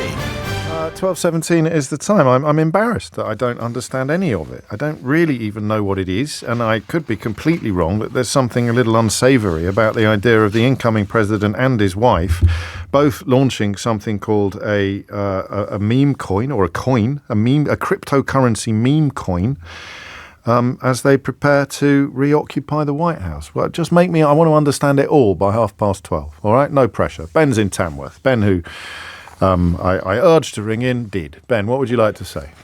Hello, James. Great to talk to you again. The last time we were on a similar subject to this, it was Triggers Broom and NFTs about two odd years ago, when my son had just been born, and he's 2.5 years old now. That's a lovely way of measuring time passing, isn't it? Well, welcome back. What's going on? Thank you.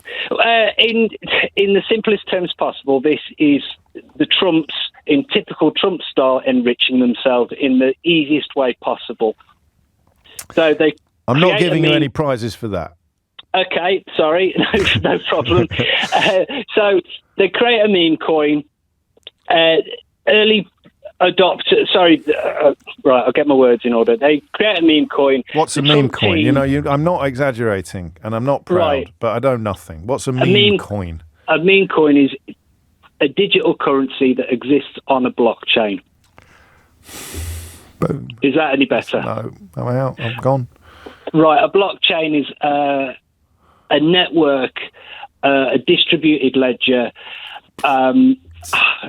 Again, I'm trying to... I know you are, and I'm grateful. I'll do my very best. I know. So, a digital currency, right, a meme coin, it exists, in this case, the Trump coin exists on a platform called Solana, and the Solana is its own blockchain, it's its own ecosystem, it's its own network. Yeah. On that network, you can build other projects. I'm doing that face Alan Partridge does on that meme where he just sort of goes... I don't know what that means. No,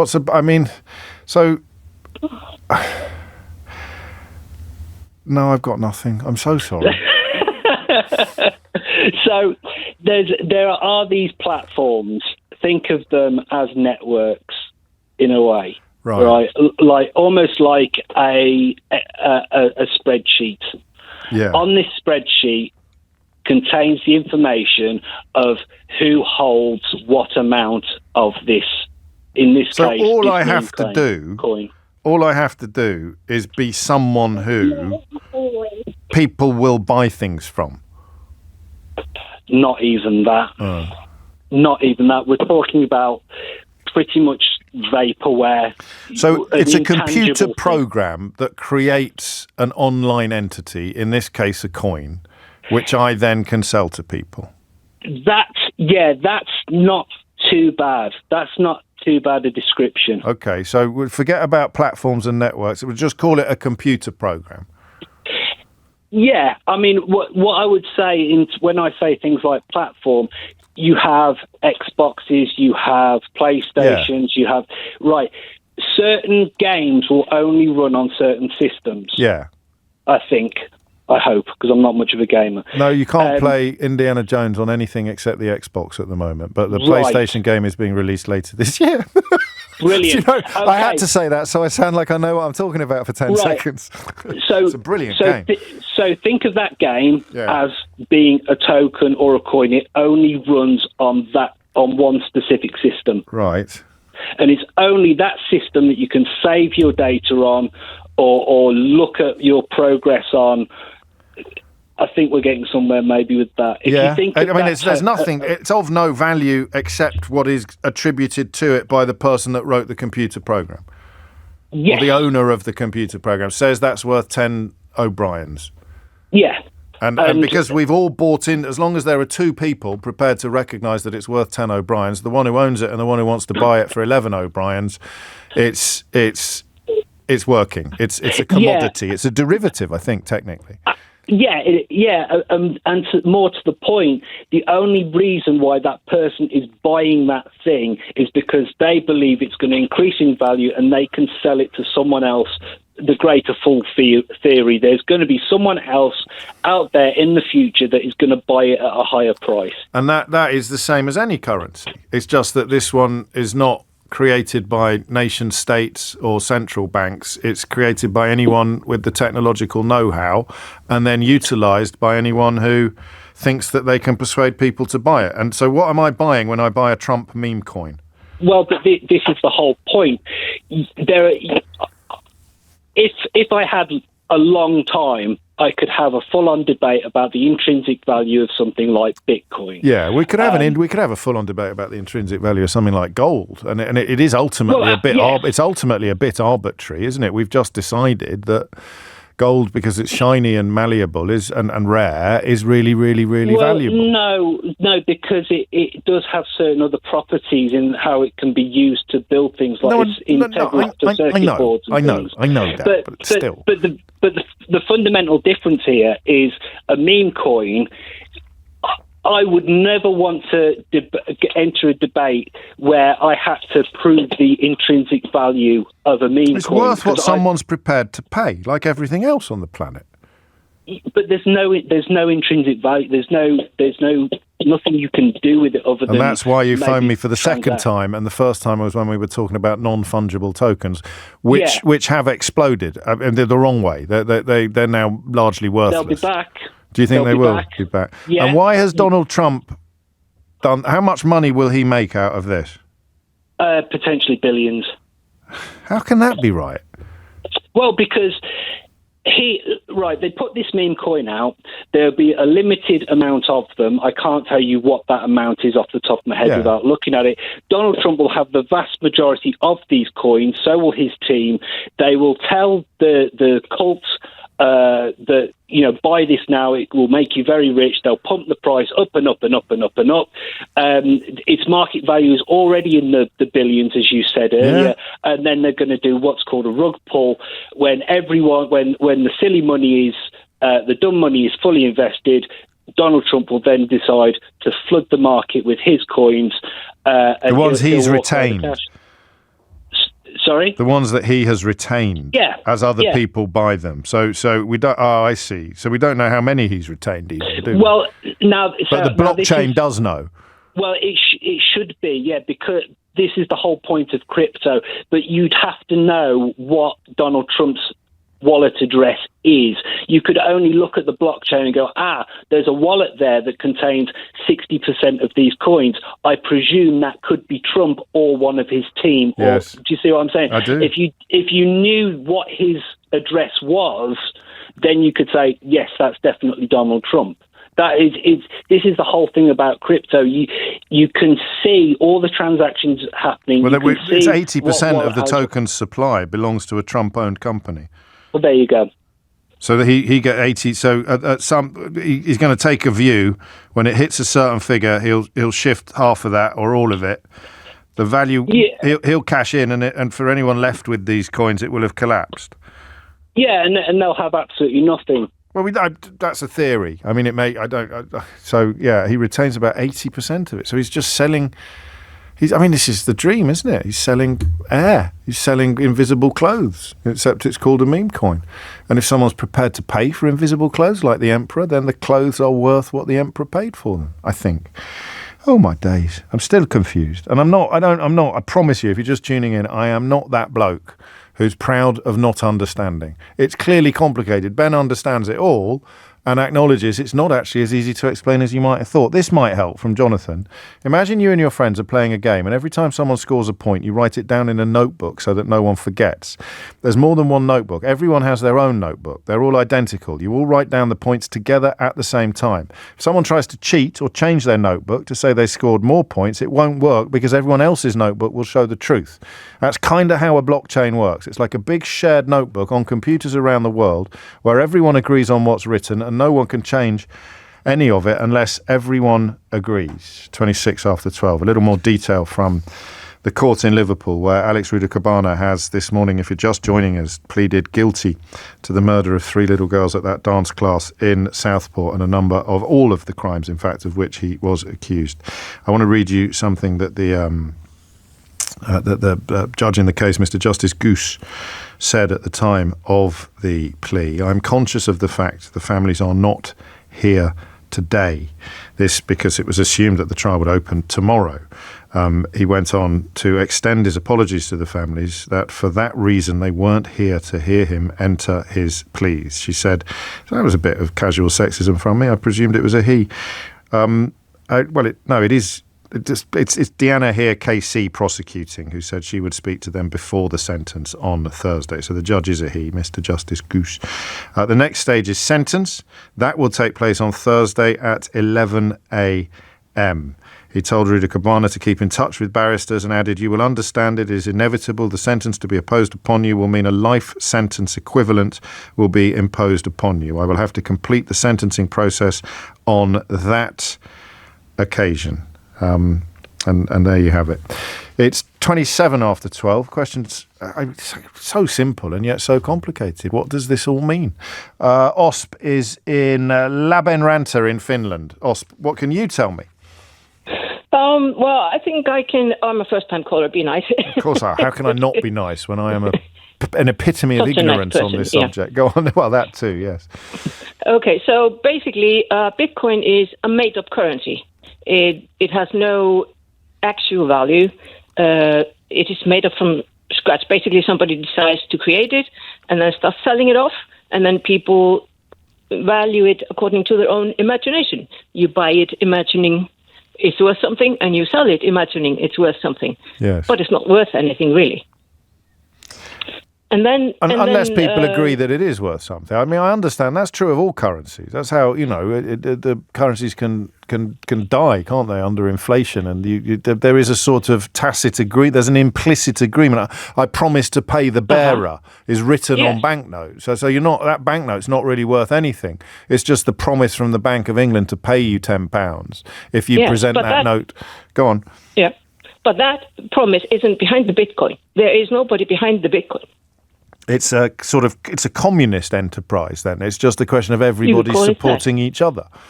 As long as you believe in it, someone will buy it. And if you've bought it, you will believe in it. So that it's sort of a self-sustaining ecosystem whereby everyone who's bought into it has to continue believing it's worth it, because if they didn't, their own investment would become worthless. Totally, yeah. And what they were doing, I think he went through it quite well. But basically, if you create a new crypto coin and you say make 10 million crypto coins and you sell 5 million crypto coins and the price goes up and up and up, and then you can sell your other 5 for say 25 billion in a few months or years. And so it is a curious combination of traditional and completely untraditional currency. Osp, thank you. I read this quickly from Emma. Some of your callers are making it a bit over complex. Imagine it as digital gold. They only made 21 million.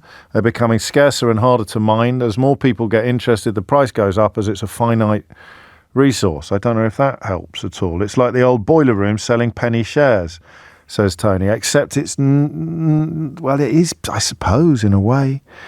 And Anthony Scaramucci, I was about to say, has been in touch.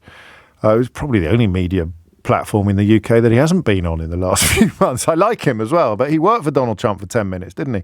He has gone on social media to say the most dangerous thing for the country about the Trump coin is what comes next. Anyone in the world can essentially deposit money into a bank account of the President of the USA with a couple of clicks. Every favour, whether geopolitical, corporate or personal, is now potentially on sale right out in the open. And we come back again to the question of how do you report such epic abnormality in a normal way? With the constant caveat that Billy Bunch-of-Numbers thinks it's all brilliant and loves the fact how discombobulated we're all getting about facts like the one I've just read out. I know you exist, all right? And I know you can't tell me why you think this is all brilliant, but you definitely think it's all brilliant. It's great that Donald Trump can now be bribed, apparently, by anybody who is minded to do so. Expecting a statement from Merseyside Police this afternoon, as you'd expect, following that guilty plea from Alex Rudakubana. We will cross to that live as soon as it happens, but in the meanwhile, here are the very latest news headlines with Amelia Cox. James O'Brien on LBC. It is 12:36. Back to meme coins and cryptocurrency shortly. It occurred to me as I'm about to remind you of how you can help me support Global's Make Some Noise on February the 10th. If Donald Trump and his wife raised billions and billions of dollars and then announced that it was going straight into the US Treasury, it would be hard not to applaud them, wouldn't it? I can't imagine a Keir Starmer meme coin would shift much or sell much. I certainly can't imagine it ever happening. But there's no suggestion whatsoever that this is anything other than an exercise in personal enrichment. If they were going to give it all to charity or give it all to the million, I don't know. It just occurred to me because I am about to remind you that I once a year spend an evening raising as much money as I possibly can for Global's Make Some Noise, our charity here, which, as you know, looks after smaller charities. It's like an umbrella, if you like, under which many smaller charities that don't have much by way of, or anything by way of PR budgets or advertising budgets, and they come to us in some cases because they desperately need help, and in some cases because we can help them expand the work that they do. But they are charities often affecting children, usually looking after children, young people. They're amazing. And it's a wonderful thing to be part of. And once a year, I take over the Leicester Square Theatre, although I haven't done it for a while.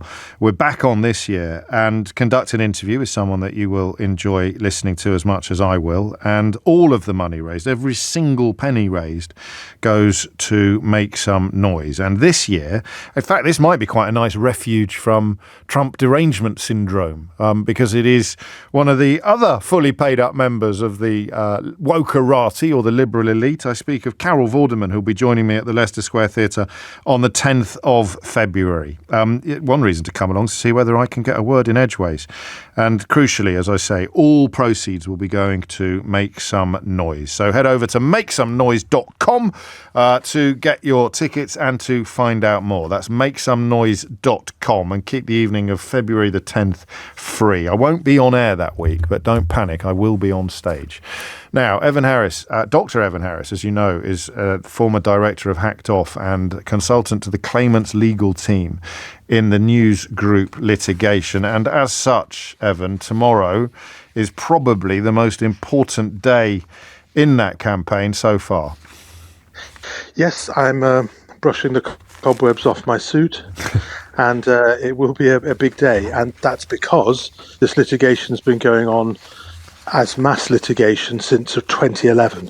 And in that time, News Group, which published the News of the World and still publishes The Sun and is owned by Rupert Murdoch's News Corp, has paid out money to settle about at least 1,300 claims at a cost of over £1 billion in order to avoid this getting to court. But it looks like that project has failed, and that we will have 8 weeks of a trial of very serious allegations against his employees, who, I should point out, don't admit them. Of course. And so it will be a big deal. And those claimants are, of course, as you probably have heard of, a couple of well-known people. Prince Harry and the former deputy leader of the Labour Party, Tom, now Lord Watson, who alleges that News Group hacked his phone and targeted him for political reasons because he was heavily involved in the first revelations regarding alleged phone hacking. Why? I mean, for the uninitiated, the idea that 1,300 people can come forward with a complaint, receive very large, in some cases, huge payoffs, and then disappear while News Group continues to protest its innocence of all accusations is close to unprecedented, isn't it? Yes, I think it is on the scale, and we've explained before that the courts have a good system for saying, look, if you offered more than you're going to get in court, you're not entitled to waste court time when you're being offered a remedy. And that's reasonable as far as it goes. But if you have an extremely wealthy defendant who is accused of serious things and just keeps paying off people, then I believe there should be, and the reason that people have to accept is because they're liable for the costs of the court case if they don't beat the offer, if they don't get more in court than they've been offered. Which is why there's in a settlement. Yes, people don't understand this, and frankly, it's not hard to understand why. I've spoken to people who have been caught in precisely this movement, and the bottom line is, and I'll say this slowly because I know you know it inside out, but still, for reasons that should be fairly obvious, you're unlikely to read it in your newspaper tomorrow morning, or at least in many newspapers tomorrow morning. If I accused News Group of hacking my phone, and had very, very strong reason to believe that they had done, and therefore brought a case against them for the unlawful gathering of private information, for which I could expect to receive, if the judge was feeling particularly punitive, if they were found guilty, I could expect to receive, say, £250,000. If News Group offer me £500,000... Much less than that, I think. No, I know. I'm just okay. Well, but okay. If I was expecting to receive £25,000, and News Group offered me £50,000, and I said no, I want my day in court. I want justice. In the event of the judge of them being found guilty, and the judge awarding me anything less than £50,000, I would then be responsible not only for my own legal fees but also for theirs. Yes, and they dwarf the 50,000. So in a case like this, a trial and the run up to the trial, because the litigation has been going on for years, is millions and millions of pounds, and so that's why people feel they have to settle. And my point is that while that's because they'll lose their house. In some cases, lawyers won't act for them unless they guarantee the funds, so they will lose their case as well. Yes. The point that may be appropriate for vexatious litigants where there's admissions of liability, or even when there isn't, but it's a one-off. But where there's a public interest in getting to the truth of very serious allegations that, for example, people did not tell the truth at Leveson inquiry, the police were misled, the so-called regulator, the Press Complaints Commission was misled insofar as you can mislead a nodding dog. The courts were not told the truth. These are serious allegations. There's a public interest in getting them out. And let's say the trial cost 10 million. As I've said, News Group have spent $1 billion at least avoiding it. So there must be a figure. We're going to settle. Yeah. Yeah, sorry. So this is why...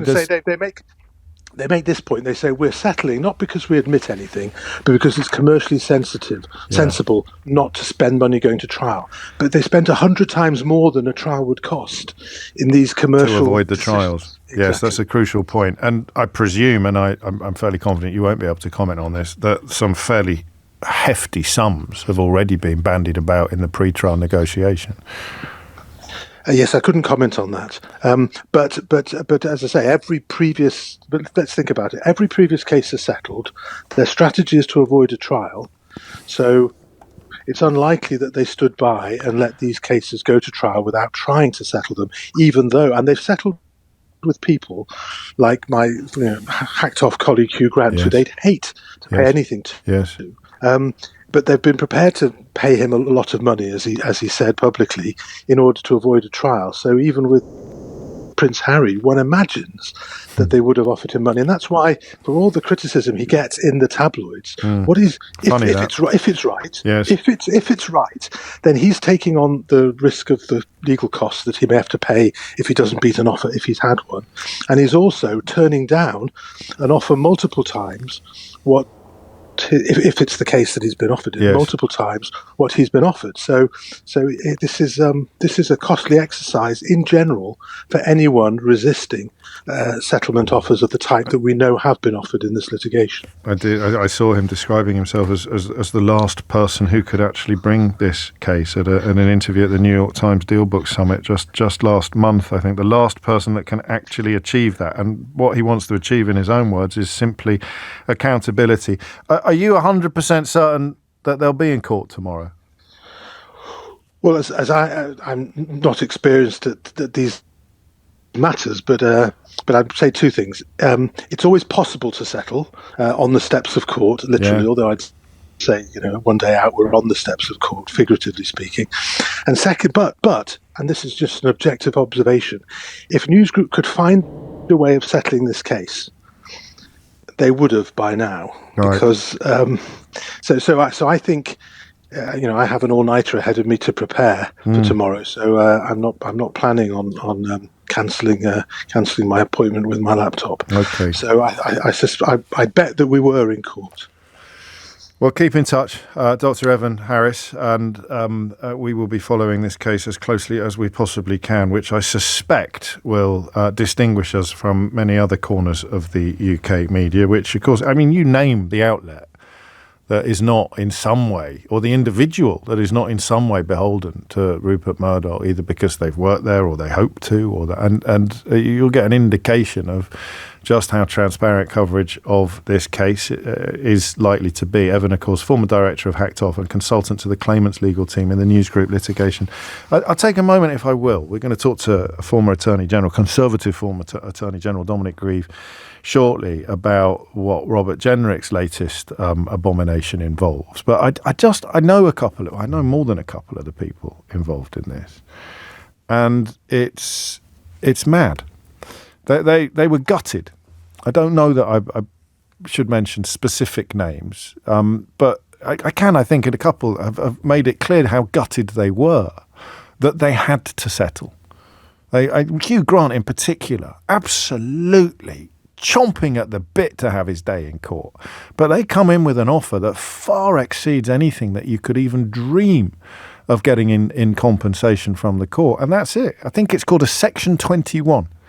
All bets are immediately off, because if you win and get awarded a fortune, the fact that they offered you 2 fortunes before you got to court means that you pay their legal bills, which will be bigger even than the 2 fortunes or the 1 fortune that you've just received.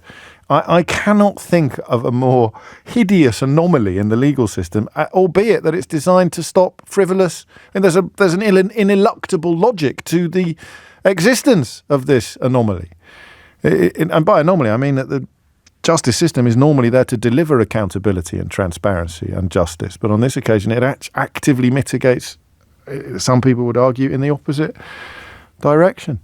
But that's it. It is that simple. It's so anomalous.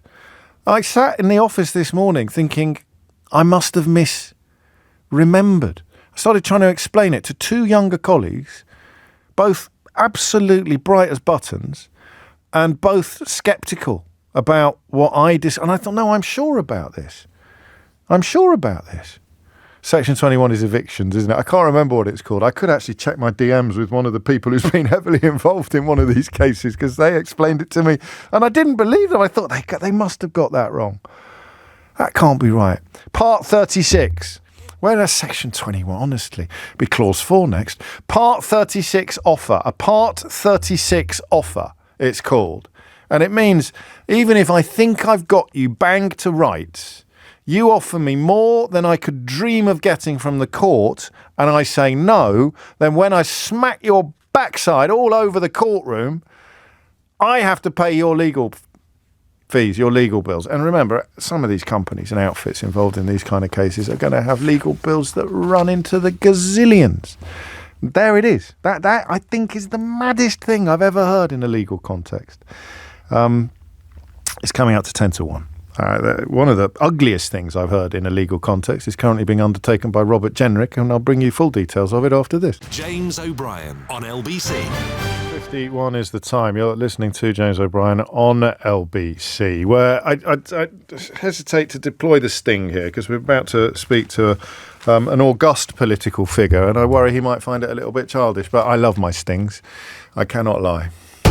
Missed information. So here are the 2 headlines in the newspapers today. Attorney General faces call for investigation. So you're thinking, oh, aye, there's no smoke without fire. That's in the Daily Telegraph. And in the Daily Mail, Tory call to probe Labour law chief over Chagos deal and Adams case. Arguably a slightly less misleading headline, given that it makes it clear that the call for the investigation is coming from a political opponent. In this case, Robert Jenrick, or Honest Bob, as he is sometimes referred to, the Shadow Justice Secretary. And he is urging an investigation into what he describes as potential conflicts of interests over past clients from the time when Lord Hermer who is now the Attorney General, was a practising lawyer. Jenrick has written to the head of the civil service claiming that Hermer is avoiding public scrutiny by hiding behind the convention that government law officers never reveal if they have advised ministers, which is a confusing sentence that merits repetition. He's avoiding public scrutiny by essentially doing what government law officers have always and presumably will always do. I saw a message from Jonathan Jones, the British lawyer who was head of the government's legal services until April 2015, suggesting that this was nothing more than a lawyer doing lawyering. Attorney General had a previous practice at the bar, represented a client in accordance with the cab rank rule, and was paid for it. This was in response to a headline in the Times making hay from the fact that the Attorney General was paid £30,000 for representing Jerry Adams. We've seen things like this before with regard to Keir Starmer's legal career, and it's doubly troubling when it's a lawyer undertaking the attempted attacks, in this case Robert Jenrick. So we turn instead to another lawyer who has also held high office in the Conservative Party and indeed Conservative governments. I speak of Dominic Grieve, himself a former Attorney General. And Dominic, thank you for joining us. Is this as rum as it looks? Yes, it's garbage, because there is no evidence that the Attorney General, Richard Hermer, has misbehaved in any way at all. He has, in the past, represented a wide variety of people. He's quite a distinguished lawyer. You'd hope so. I hope so, yes. And he's done that job, and we have an absolute principle as lawyer barristers that you represent people. It's irrelevant what your views personally may be about them or about the cause they espouse. If you have the competence and you have the time availability and they come to you, you represent them. That's what he's done. Now, Robert Jenrick suggesting, one, he's playing around with the fact that he's represented these people and suggested it shows some political inclination on his part, which is, in my view, is simply putting two and two together and making five. But then on top of that, he says, but there's now a conflict of interest because there are government matters like the Chagos Archipelago or the legislation on Northern Ireland that might have come to the Attorney General for legal advice, in which case he might have been conflicted. Now, there are systems in place in the Law Officers Department, as I know very well. Yes. If something comes in where there might be even the possibility of somebody suggesting that there might be a conflict of interest, there is another law officer who can take the matter on, the Solicitor General, and on top of that, you can also go outside of the Law Officers Department completely and get independent legal advice as well if you need it.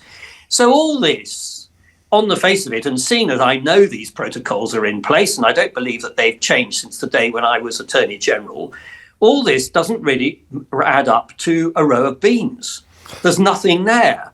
And yet there he is going around criticising the attorney. And then he does something even more remarkable. Yes. He says, actually, we need to know the truth. And you're hiding behind the law officers' conventions that you don't reveal what advice has been given. Well, this is a convention under which he was quite happy to operate as a minister in government, when I have absolutely no doubt he received advice from time to time from the then law officers on matters within his departmental remit. And the other thing which is fascinating is how ubiquitous he is. He is the Shadow Secretary of State for Justice. He's not the Shadow Attorney General. He doesn't shadow the Law Officers Department. And yet, as one can notice when you go and look at his tweets, he is now pretty wide-ranging in all the subjects that he sees fit to comment on. And they are all on the same sort of theme. They are all crude attacks on other people, which show very little respect for what I would call normal institutional norms. Including the rule of... I do find that quite worrying. Yes, sorry, I shouldn't have spoken over you there, because that's an important warning. Normal institutional norms coming under attack from a shadow Justice Secretary, former minister, who clearly still has ambitions to lead your party. Is it still your party, or do I call it Former party. I thought so. Your former party. I'm unaffiliated.